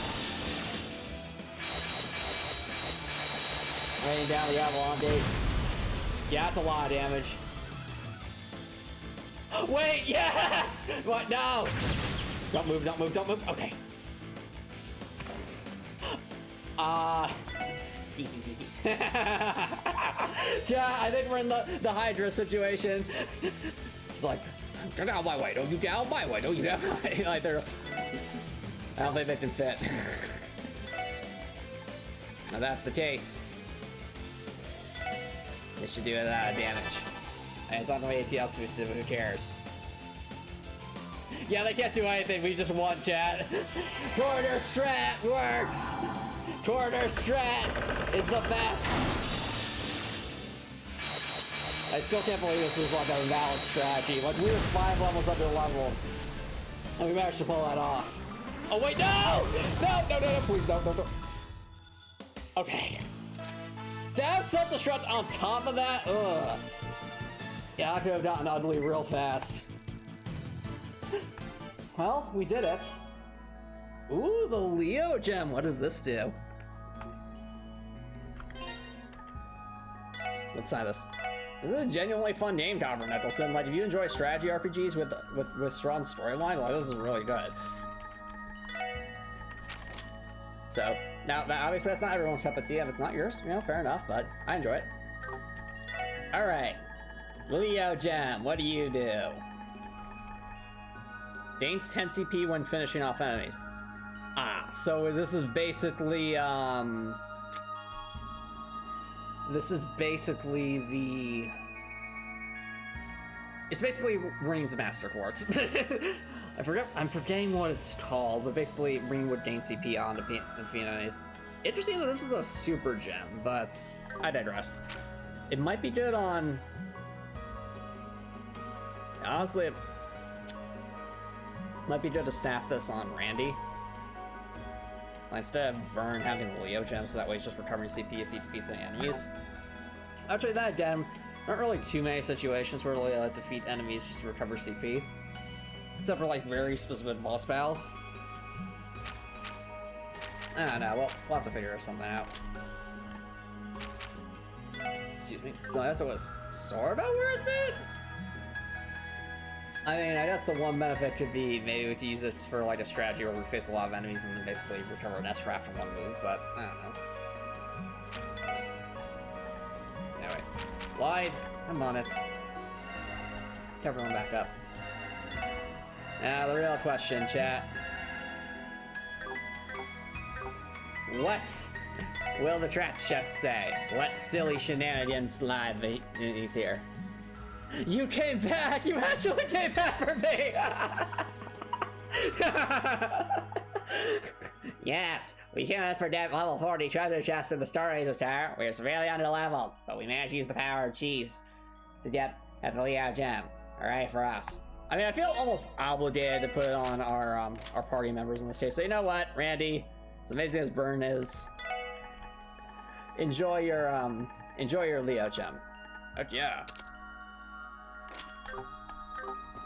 More CP? It's good for me. This is funny. I think the implications if we didn't come back, we might not have the opportunity, so worth it. Definitely worth it. And with that, chat, I think we've done all the super chests that seem to be available at the moment, so now we can actually continue with the main quest. Which, what were we doing again? That's that. Oh, right. We still need to go back to the basically part of Ravush's HQ to explore that portion. Well, back we go. Away! I'm amused that we were able to cheese, something that was 5 levels above us without Chronoverse. Like, Corner Strat is hilariously good. Like, it works basically as long as you don't have enemies that have, like, a far range attack or arcs. Which is what makes it so funny. Because there are more enemies like that than you would think in this game.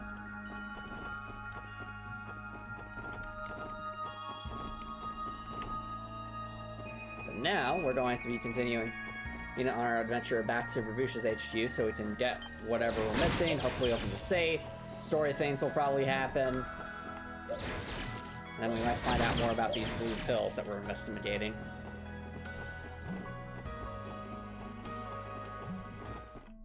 But yeah. All in all, this has been I think all in all, it's been a very productive stream because we've managed to go through these trap chests that, when I first saw them earlier on, I'm like, whoa, we have to be pretty high level for this. But now it's like, wow, we actually were able to pull it off.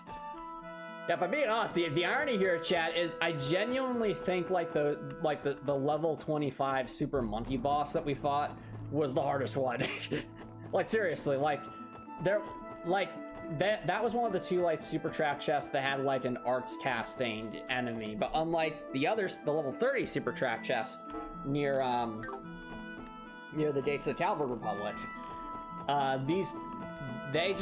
those monkeys just had over 10,000 HP each, and they could just dish out so much damage with crafts as well as spells, and it made it really, really hard to figure out what to do with them, just because they had just enough health to where you couldn't just S-craft spam them to death, and they had enough variety that you couldn't just rely on one particular strategy, and corner strat would not work against them because they have such range to their attacks.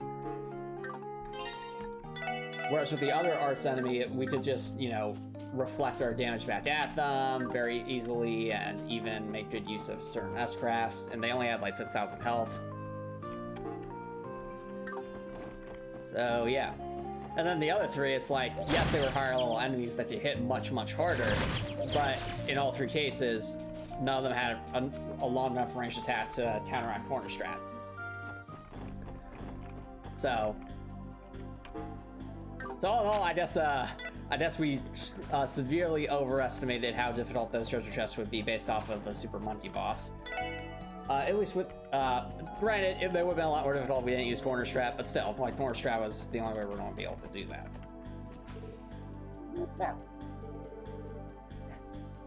They're treating him like a police dog. Isn't this a bit much, Sergey? Huh? Who's this grumpy old man? You already told me that the other day. Why do you keep calling me grumpy old man? My name is Dudley. Dudley. We need Dudley. Let's see here. Oh, okay. Nice to meet you again, Dudley. You really gotta teach her some manners. 1 second, chat. One second. Just gonna save the game real quick. Saving the game, saving the game. Gotta save all the games. Okay. Alrighty. With that. Looks like someone's coming back! Oh, right, Doobly's coming by. 1 second, let me add that in. Also, hello, Spudtip! Thanks for dropping by, how's it going? I'm not sure if you heard me or not, since you mentioned you might be watching an ad right now, but welcome! Welcome. We, well first, gotta add the meme, Doobly joins the stream. I am not a meme, I am fabulous. I mean, you are fabulous, Doobly. You're also fabulously incompetent. Hey! I try my best. That is true. Doobly, I will give you this. You do get an A+ for effort. Like, you try so much harder than everyone else around you. Thanks. I'm glad someone appreciates that. And besides, I need more time to investigate these rascals. Rascals? Are you sure that's what you mean? Rascals, ruffians, call them what you will, the Special Support Squad. I need to get some information on the Special Support Squad for Steel Maiden-chan.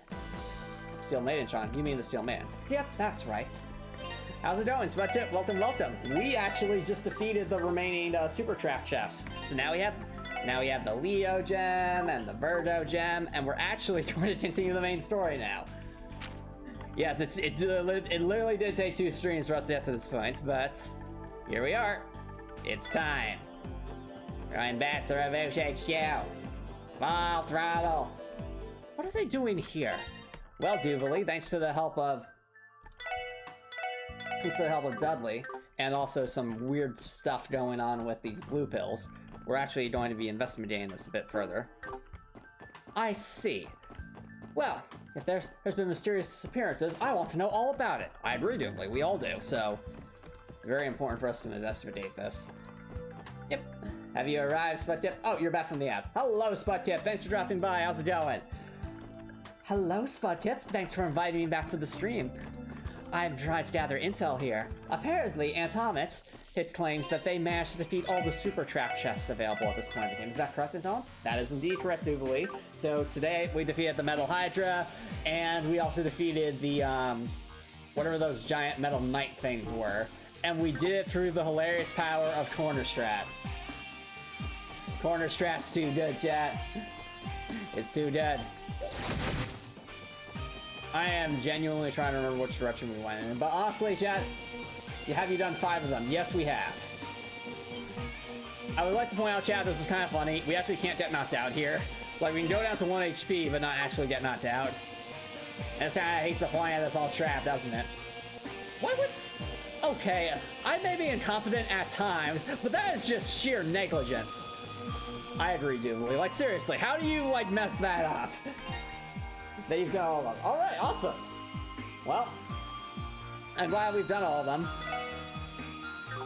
Now, the last one provided the Leo gem, which is a bit confusing, I have to say, because it's kind of like what Reen's Master Course to do in Trails of Cold Steel, but, like, 10 CP for defeating enemies. I'm trying to think, like, in what situation is that like ultra useful? Like, I get it for situations where we're like facing a swarm of enemies, but besides that, still trying to see the like trying to think of like the value of it. I mean, I put it on Randy because I still think it could be useful. Because we get so little CP from attacking in this game, but still. Something that just caught my attention. Now these things are interesting because they actually block the path. Well, it's good to see someone's making some good use of droids. Yeah, honestly, you make good use of droids all the time, didn't you? I do indeed. Droids always know how to follow commands. My least favorite Ruby character. It's a good question. I'm trying to think, like, what's a Ruby character that really adds nothing and, like, is just kind of there? I think if that would be anyone, that would honestly probably just be Leo the Lionhearted. Like, I feel like out of all, like, the, like, major characters being introduced to, not only was his, what he did kind of just he didn't really do a whole lot, and it felt like he didn't really get much characterization either, despite being there for multiple episodes. So yeah, that'd be my least favorite character, Leo the Lionheart. These things are weak to ice, right? Yeah, okay. Well, diamond dust.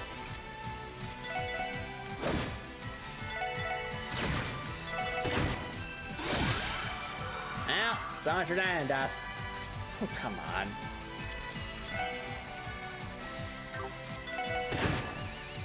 This is really how it's going to be, then I'll just go for the blue drop.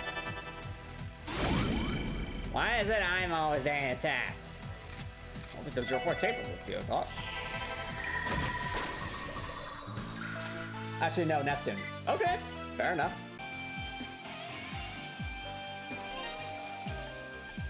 Let's see here. Well, I mean, to each their own, Copper Nicholson. Not sure what we were talking about that, though. I feel like especially, like, Volume 6 onward for Ruby got a pretty good amount of character development.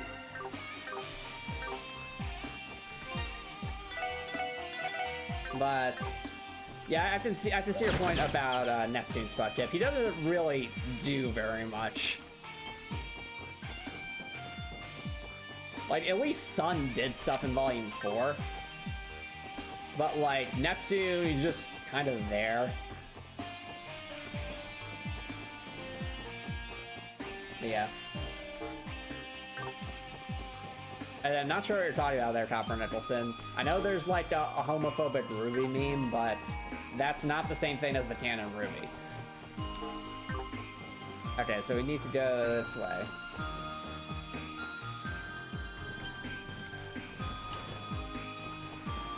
So, turn around. Wait, does that say explosive on the side of it? What does that say there? Hold on. Just gonna wait a second. It says something, doesn't it, chat? You see that? I certainly see it. I wonder what it says. No. Oh dear, well, we're about to enter combat, so I can't read it. Oh, actually, this might be our chance to read it. Hold on. I think it says P-E-A-S-R-E. Yeah, Pets Ray? Pets Ray, is that a word? Don't look at me. Just because I'm from the 1600s doesn't mean I know what that word means. Fair enough, Jubilee. Fair enough. I disagree, Copper Nicholson. I think it's honestly bad because it just normalizes homophobic behavior, and to me that's a bad thing. Like, so that's why I don't like it very much. Now, and that's all I'm gonna say on the merits. Again, this is a positive stream. So, on a more positive note, and we're talking about Ruby again. For all of Ruby's faults, I will always appreciate, like, just the world of Remnant itself, you know, just the concept of it, with the various monsters and mystical powers based on fairy tales.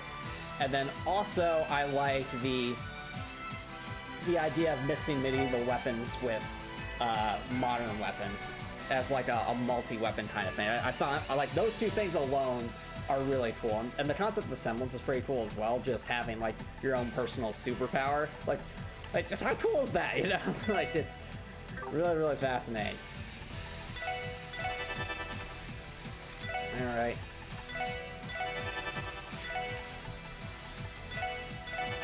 What's your favorite part of Ruby, Dooley? What's a Ruby? Oh, you have no idea what Ruby is. Can you describe it in a couple of sentences, Antomicx? Since, like I said, I'm from the past. Fair enough. Okay, so if I were to describe Ruby very quickly, you have a bunch of young adults who are around like either late high school or early college age. They have a bunch of unique weapons and character-based abilities, and they fight a bunch of evil monsters while also facing off against opponents, evil opponents like who are working together as a group. And on top of all that, they also have to try and work around all their complicated romantic feelings for each other. So, have you seen this show before, Jubilee? Yes, I have seen this show before. It's not called Ruby. What do you mean it's not called Ruby? What is it called then? It's called Trails of Cold Steel. You know, Jubilee, you might have a point.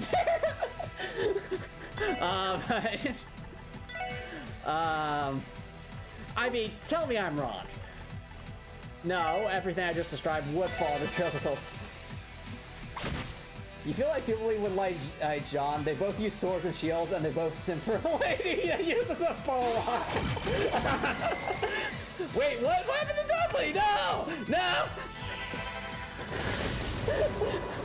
Wait, so you're telling me if there's an honorable knight that also is interested in a fair maiden? Well, in that case, yeah, that does sound like someone right up my alley. That's a good point.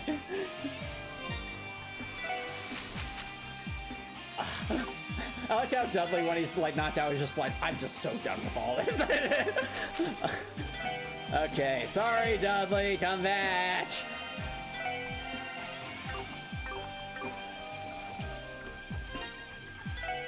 I like that death blow on that one attack. Oh well. Alright, now let's think about this. If John would be like Jubilee's favorite character, who would Jubilee's least favorite character be? Like, I feel like it would have to be someone like completely oh, I know. Jubilee's least favorite character would be Tyrion, because I don't think anyone's as good at subterfuge as he is. Yeah, I only like people who fight honorably, not with tricksy habits.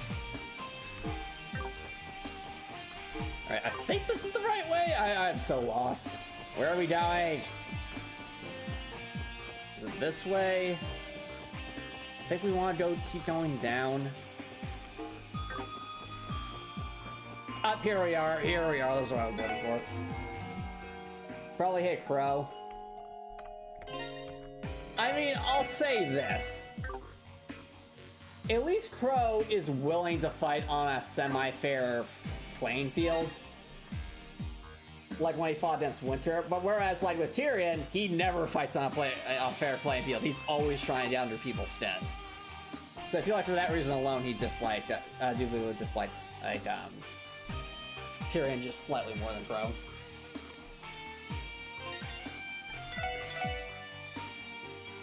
Okay, but now we're here. We don't have any CP, so that's got me nervous. I mean, it could just be an enemy gauntlet again. Called it! That's a lot of robots. Wait. These things are... Oh, these things are vulnerable to freeze, aren't they? They are!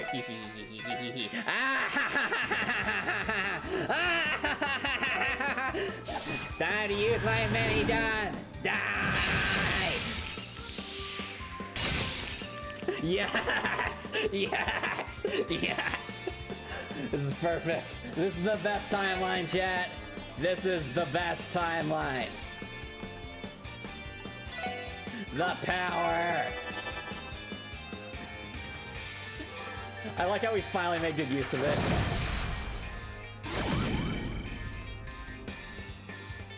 Oh. really need to make sure Ellie gets that attack off. I agree. None of the healing spells, so I guess we're going with...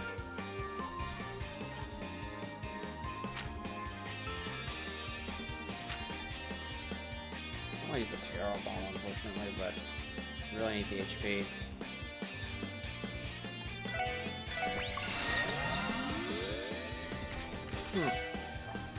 I can't use any of my crafts, so might as well prepare for what is to come. I have anything like Cures Burn and heals HP. They did have the mother's one shots, but I feel like I would have Cure Burn somewhere. Maybe not. I guess not. Okay. How would I design a Star Trek-based Ruby weapon, like a phaser technology? I mean, I feel like that should be pretty simple. Like, you basically take the Star Trek phaser, but make sure it's also something else. So I think, like, the simplest thing to do would be basically you have a phaser that's also, like, some kind of, when I think of... Imagine having, like, a phaser that could, like, create itself its own, like, little, almost, like, energy riot shield in front of it. Like, I think that would be pretty cool. To be like both a shield and a pistol, basically, a laser pistol. Okay, so looks like we're just going with these right now. Right now we're triaging. I really hope Ellie's able to cast her spell soon. Alright.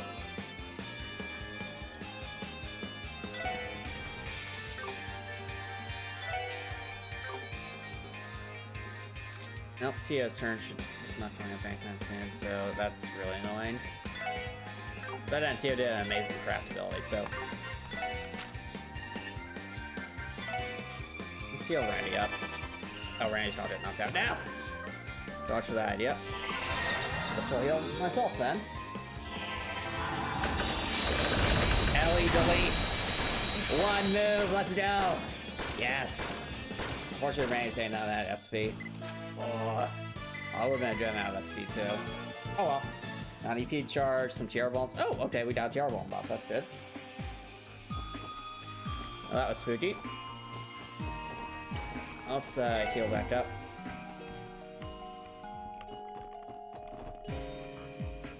Alright, we got the Cornelia tea. Second tea. Hey, should I also unlock the mechanism in the parlor? Alright. Anything else here? Any secrets? There's secret doors. No. Okay, well, we got the others. You know, those Mandalorian shields? Exactly, Copper Nicholson. And can you imagine, like, someone, like, dual wielding those phasers so it's like you could easily have, like, one as a shield and one as a phaser to, like, you know, fire around the shield? Like, that'd be cool to see. And fairly fitting for, you know, someone from Starfleet being, like, more of an enforcer sort of character. Okay, so I think that's this way. Now, this section's really a maze, but it's cool, though. Seriously, what does that say? I'm really curious.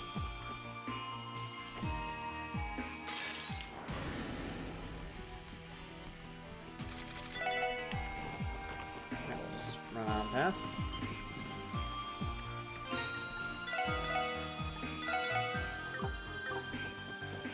Okay. Sneak on past.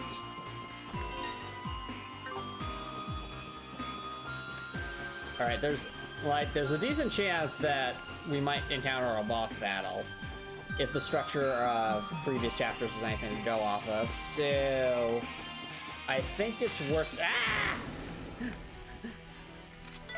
Hell, looks like you spoke too soon, Antomicx. Looks like you have a turret's boss battle. This isn't a boss battle, Doobly, it's just an encounter that's supposed to slow us down. Well, it won't slow us down. Not forever.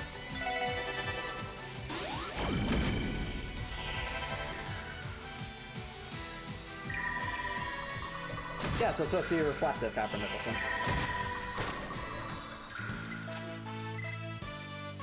Alrighty. Just run past that.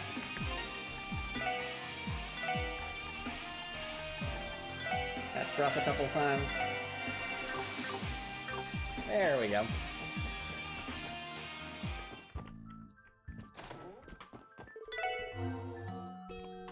Okay.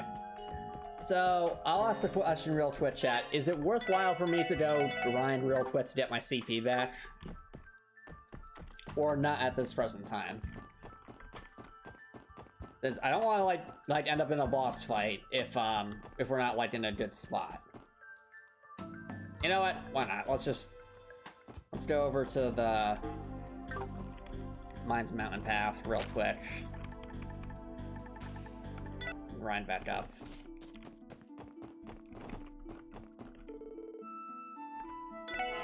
This is the Bell Studio. Alright, we're back, everyone. Wait! Oh, come on! No, I mean, we got a lot of stuff, but still, it was a shiny palm. Ah, I'm disappointed now. You gotta burn like maybe 10 SP. And how rare are those things? They are quite rare. Even in my time, you'd only see them like once every year if you really looked for them. Fair enough, Doobly. Fair enough.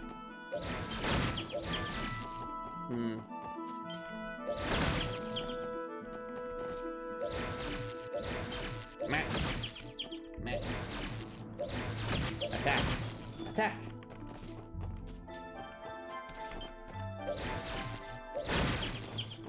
Okay. Gain somewhere. I think it'll be faster to go back and forth and defeat these things. It's ah! I spoke too soon now! Last out. Last out. They spawn in the same spot, so if you leave the stream and come back, it might be there. I see. Well, finally, it's Bucket. We have, like, left the screen and come back in this particular area so many times. That's the first time I've seen it. And this is literally the spot we used to grind for clear gelatin, and it has these things. So, if that's literally the first time I'm seeing it, like, it's probably not it's probably a very rare occurrence.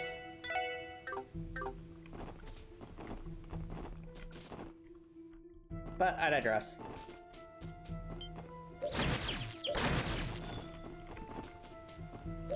Anyway, so for those who are wondering why I'm doing this, again, it's just on the off chance that we have a boss fight.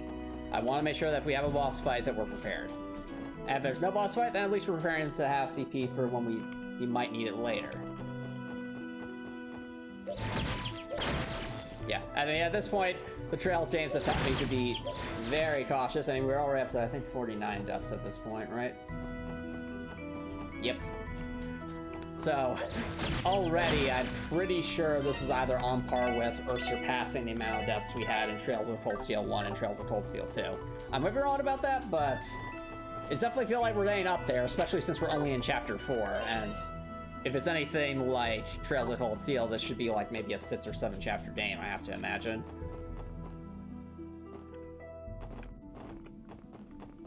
But yeah. All in all, I'm very excited. About to keep these enemies. First that Tio CP back up. Might want to switch her tactics so she has the laser again, because we needed the zero field for that particular fight. So she can master defense as well as offense. That blue-haired one is going to be a very challenging opponent indeed. Perhaps. Doobly, perhaps. Though Tio also never gets any sleep, so that's... Though she'd be able to focus is a different story. I'm sure she'd do her best. Let's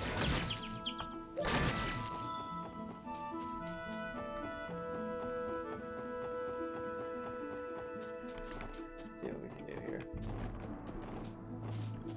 As we continue to slowly...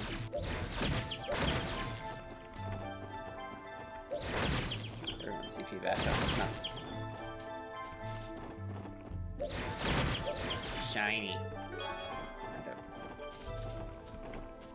Also a shame too, because with Tio's like attack, she can, because it's multiple projectiles, it's on one hand it's great if you're just trying to one-shot things like this.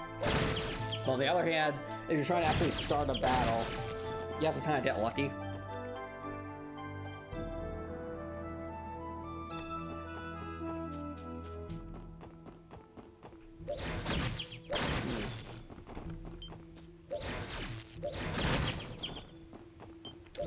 most cursed Ruby ship I can think of.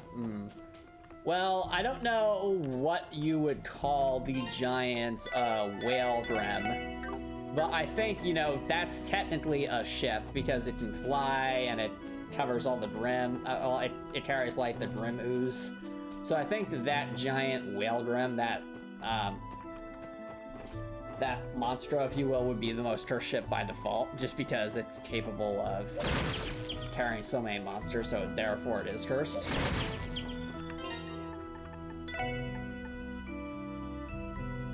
Yeah, that being said, Randy's turn. Heck yeah, my turn.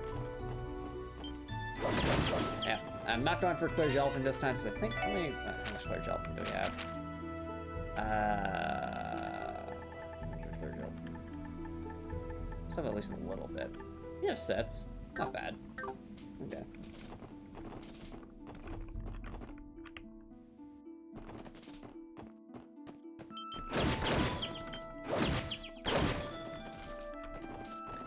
Alright. Now let's keep on tapping. Keep getting that CP, so we can see what comes next. Alright. Well, no, I'm saying Monstra is quite literally a ship, so it would by default be the most cursed ship, since unlike the other vessels like the Elysian air frigates or any of like the boats that Mistral uses, they'd still be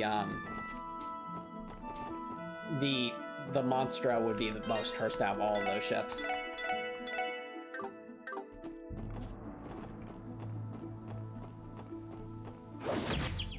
Alright, different question, chat. If you could make any kind of Star Wars character, what would the Star Wars character be and why? We'll start with you, Doobly. A Star Wars character? What's Star Wars? Oh, it's basically like Wars, but in space, with like lightsabers and stuff, and Jedi, and Sith, and droids, and clones. Well, I, of course, would be an honorable knight, so I have to imagine I'd be some kind of... What are the honorable knights in that sense? You'd probably be a Jedi Knight then, Doobly. You would want Doobly in space, fair enough, but yes, fair enough. Why specifically, though? Just because Doobly would be like the Queen of the Stars? Or did you have something else in mind, Spudchip? Like, I'd imagine Doobly having, like, maybe, like, some kind of, like, super heavy heat armor that could resist, like, lightsaber blade attacks, and she would be... have, like, one of those lightsaber greatswords. You mentioned Elam Garrick. Ah, fair enough, so some kind of, like, mysterious... this character that's very charismatic. Fair enough. I'd probably like some kind of bounty hunter that would be like, that would have like a very strict moral code, so she wouldn't take contracts that she didn't agree with. And she would be like very much a tech wizard, so she would be very, very good at like building her own droids and all sorts of, and hacking and things like that. And I think, like, in terms of what her moral code would be, it would honestly be very... I'd kind of take a little inspiration from the Trail series, like, have it very similar to how the Bracers Guild's moral code is. So she would, you know, still be a mercenary, but unlike most bounty hunters, which are just in it for pay or other reasons like that, she has more of a strict Bracers code. Though that does not mean she's above doing contracts that involve... capturing someone or things beyond that. It's just, it would have to fall within that strict moral code, kind of like a Bracer would in the Trail series. Let's see here. Over there.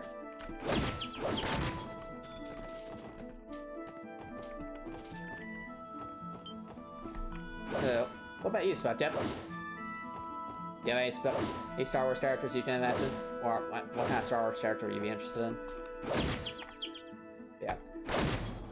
The one thing about my Star Wars character that I think I'd be most interested in is just having them not be like a heavy Force user or anything. Like, I get that the Force is in everything, but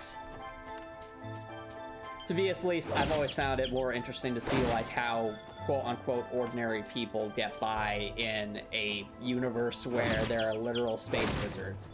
So, and having to cope with that. Okay. Now we have Dudley, who we need to get back up to speed. I wonder, can we hit this one from up there? Probably not. Oh, you want like a Spider-Man Star Wars character? Alright, alright. That sounds interesting. Oh, whoops. I guess we had team attack.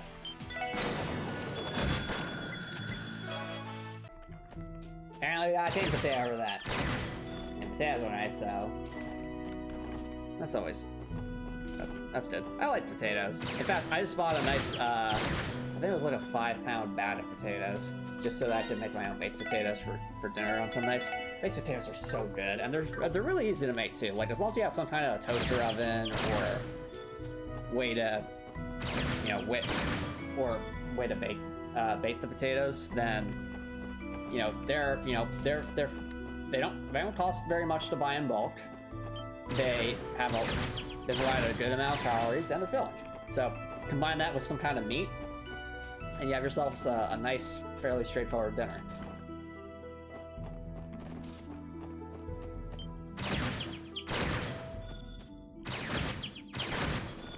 Yeah, even just talking about baked potatoes makes me hungry for a baked potato. Gosh darn it.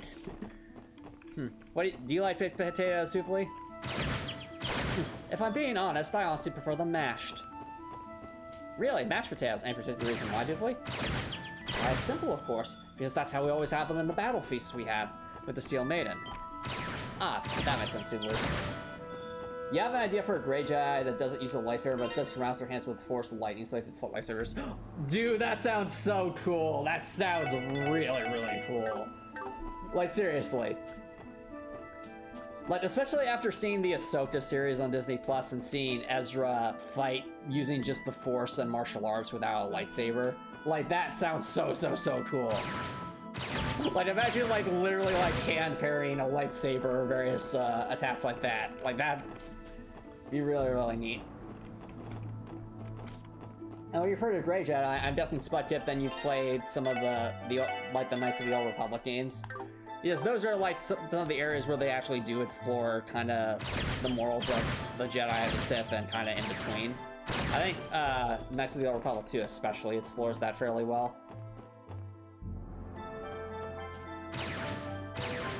Let's see here.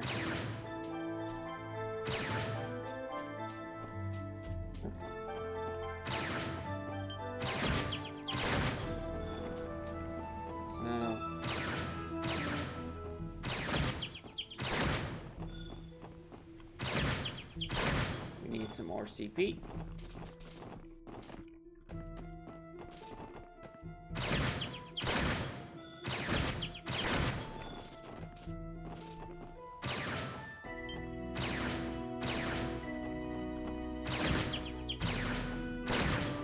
Alrighty.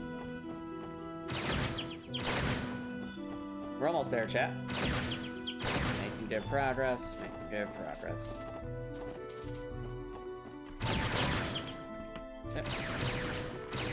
Oh, nope. Then there's no way to like just turn on a dime here. You have to like walk forward a little bit to change your direction. But I like that'd probably be a little too hyper specific for something in this genre. Oh, whoops. Apparently we're taking the bus. Not my intent, but sound that. Wait, how yeah, another bus? That's less than a minute after the last one. Because I used my special powers called the super bus. A super bus? There's a super bus? That's right. As a member of the 1st Division, I have special clearance to use whose buses they're stationed all over her crossbell at any given time. This allows me to get around quickly without the need of my patrol car. That sounds ridiculously overpowered and expensive. How come we never knew about this? Because you are not a member of the 1st Division. I should write that down. Having a second set of transportation dedicated to your special forces? That actually could be very advantageous for the Steel Maiden. Well, it's also very resource-intensive dually, so I'm not sure if it's necessarily the best thing.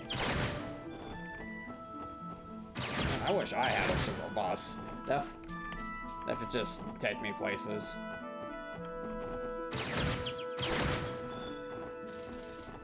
what you mean, Randy. If I had a super bus, I would just have it. He'd take a nice gentle loop around Crossbell City, all the while letting me take a nap. Because I never get any sleep. We seriously need to do something about that, Tio. That's rewind. Unfortunately, until someone else actually learns how to do computer stuff for us, we're kind of stuck with this. I'm the only person who understands how to do it in our group.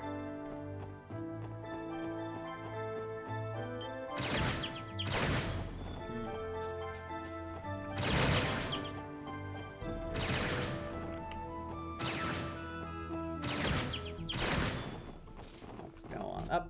Dudley's almost there.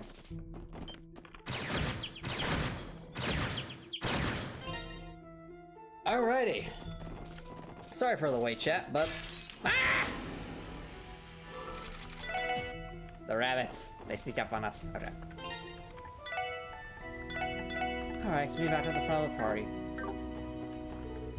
We are finally ready, chat, to actually progress the main story.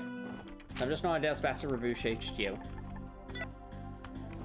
I know I'll take a short break, chat, and when we come back, we're going to see the main story and see where this goes. Let's do this. I mean, first of all, like I said, we're going to take a short break, and when we come back, we'll see where it goes. So where it goes, I'll be right back.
All right, chat. Welcome back, everyone.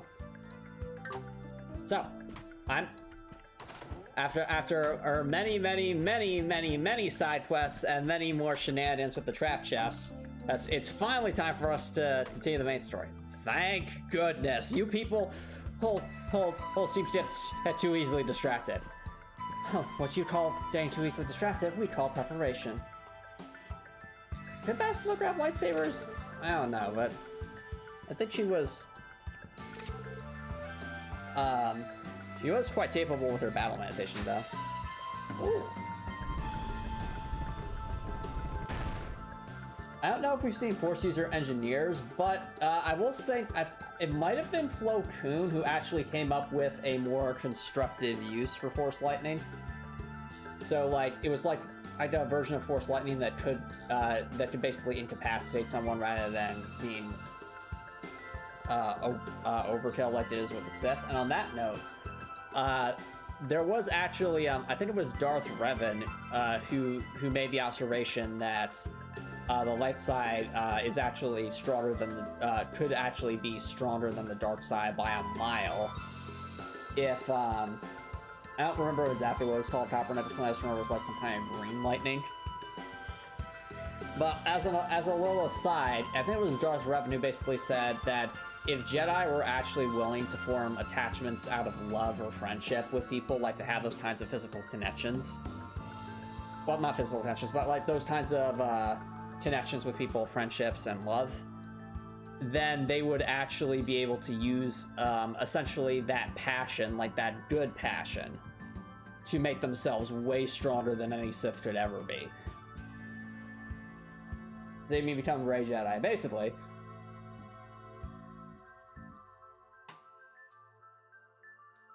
I'd never have imagined they'd make such a complicated mechanism just for one run. From the footprints around, it's clear that they use this passageway pretty frequently. So Marconi has his own little secret hideout, does he? This can only mean one thing. His private quarters are further inside. Or we don't fight Don Marconi, that'd be hilarious. Watch him be like a super overpowered sorcerer or something, who knows. Oh yeah, now that you mention it, we haven't found this room yet, have we? I suspect more clues will turn up further ahead. Alright, let's settle down, everyone. Alright, chat. Down we go.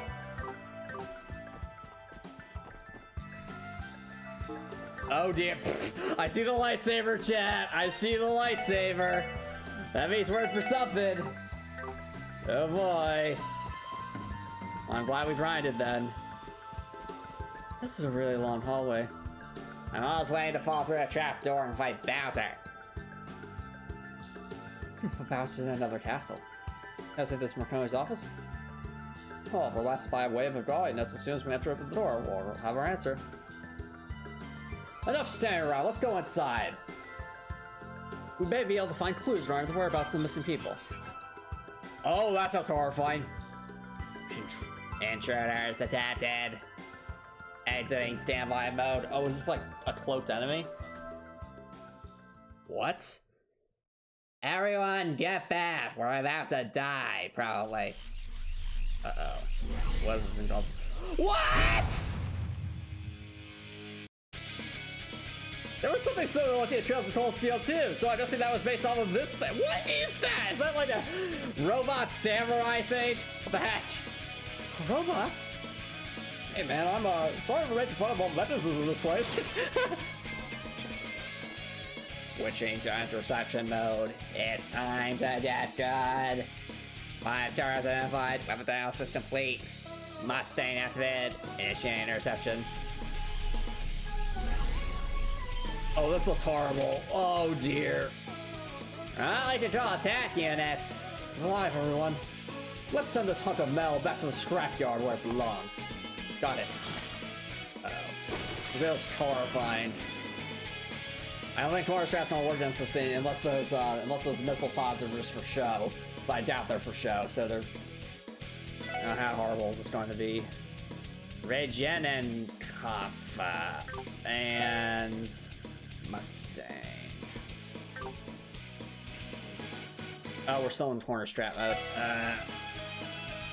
Now, might as well analyze this thing. But yes, it's gonna be weak to absolutely nothing. Well, we can lower its stats at least. It's weak to ice. Interesting. Okay. Powerful bipedal artisan equipped with an electric blade has a boost function. Okay. We'll drop steam material. Okay. Oh, they're casting arcs. Why would it not be me? It's always gotta be me. You know what? If they want to cast it on me, let them try. I mean, it reflects it.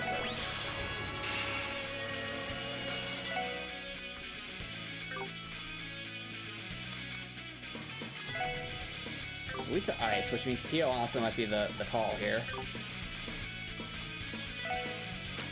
We, basically, if we boosted the Tio, she could go really ham on this thing. I still think it's good for us to at least try to get rid of the enemies, though, so... Avalon Date never steers us wrong. Well, might as well give the orders. That's gonna hurt. It's not gonna so good. Ah! I should have spread us out more. I should have definitely spread us out more.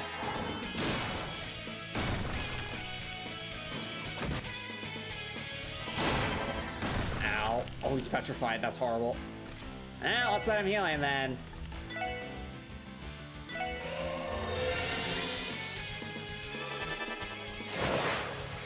Oh, their strength's boosted. Oh, they can regen. Interesting. Oh, missile. Eh. Man, we really gotta spread out more. Oh. And also, yeah, they only have 3,000 health. Dudley could probably one-shot them if he had, like, a high enough strength thingy. Okay. Well, we do need a heal anyway, so might as well.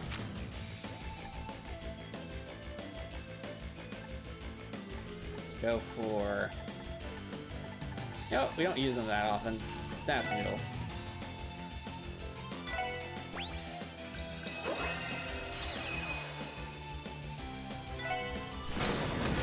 Nice job, Dudley. Alright, well, that's up to me then. Enjoy Holy Bullet, everyone. Now, we really got way into this thing. We can't delay it, so...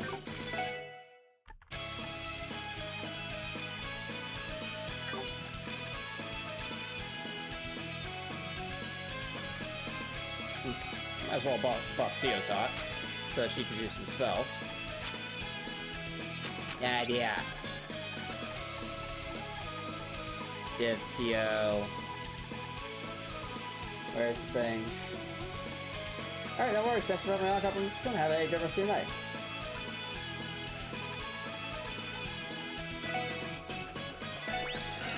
Oh wait, Tio's muted. No! Why is Tio muted? No! Alright.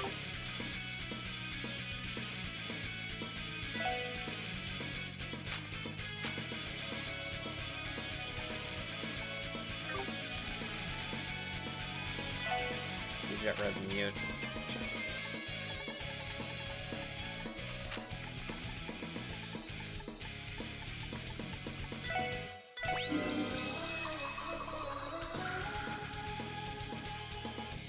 You have Randy go for his S-trap.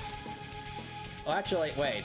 I have Randy go for his S-trap on that, Dude, why don't we have Tio go for her S-trap? Well, actually, no, we need Tio, so we have Randy go for his S-trap on the crit. Because why not?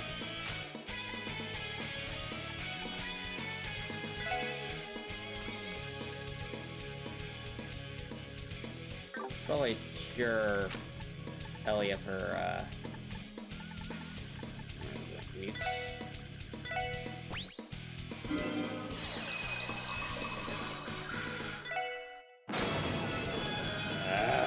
Scorpion! Ah! Eat this.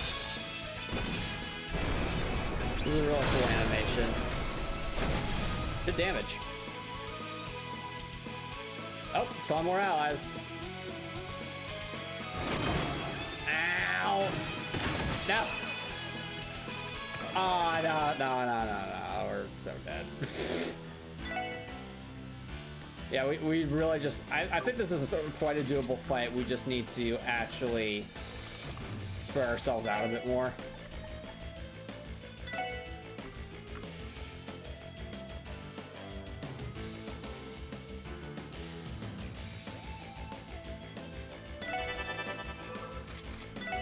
Ow.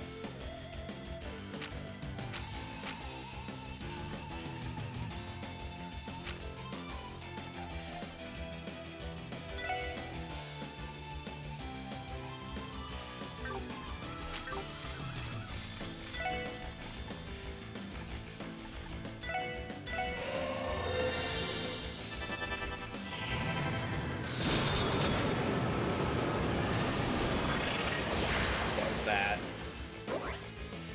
Oh dear. Not good. Ow. Well. We're defeated, but I also think this is a doable fight. Alright. Well, the fight is definitely doable. We definitely need to rethink our strat. I think we'll have to do that next round, so... Oh, wait, we have a new title screen. Aw, look at that! There's Kia and Zaita, they're looking at a train. Aw. Yotes. Anyway. So. We gotta change the tactics here so we're a bit more spread out.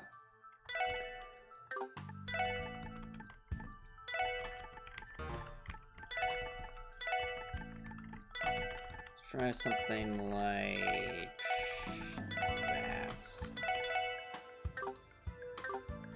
Anyway, I'm gonna wrap things up here, chat. So, if you're watching on Twitch, feel free to stick around for raid. If you're watching on YouTube, another stop, please consider subscribing on YouTube. If you're subscribing on YouTube, you can always switch around there. If you're wish to support watching on YouTube, I've been missing it.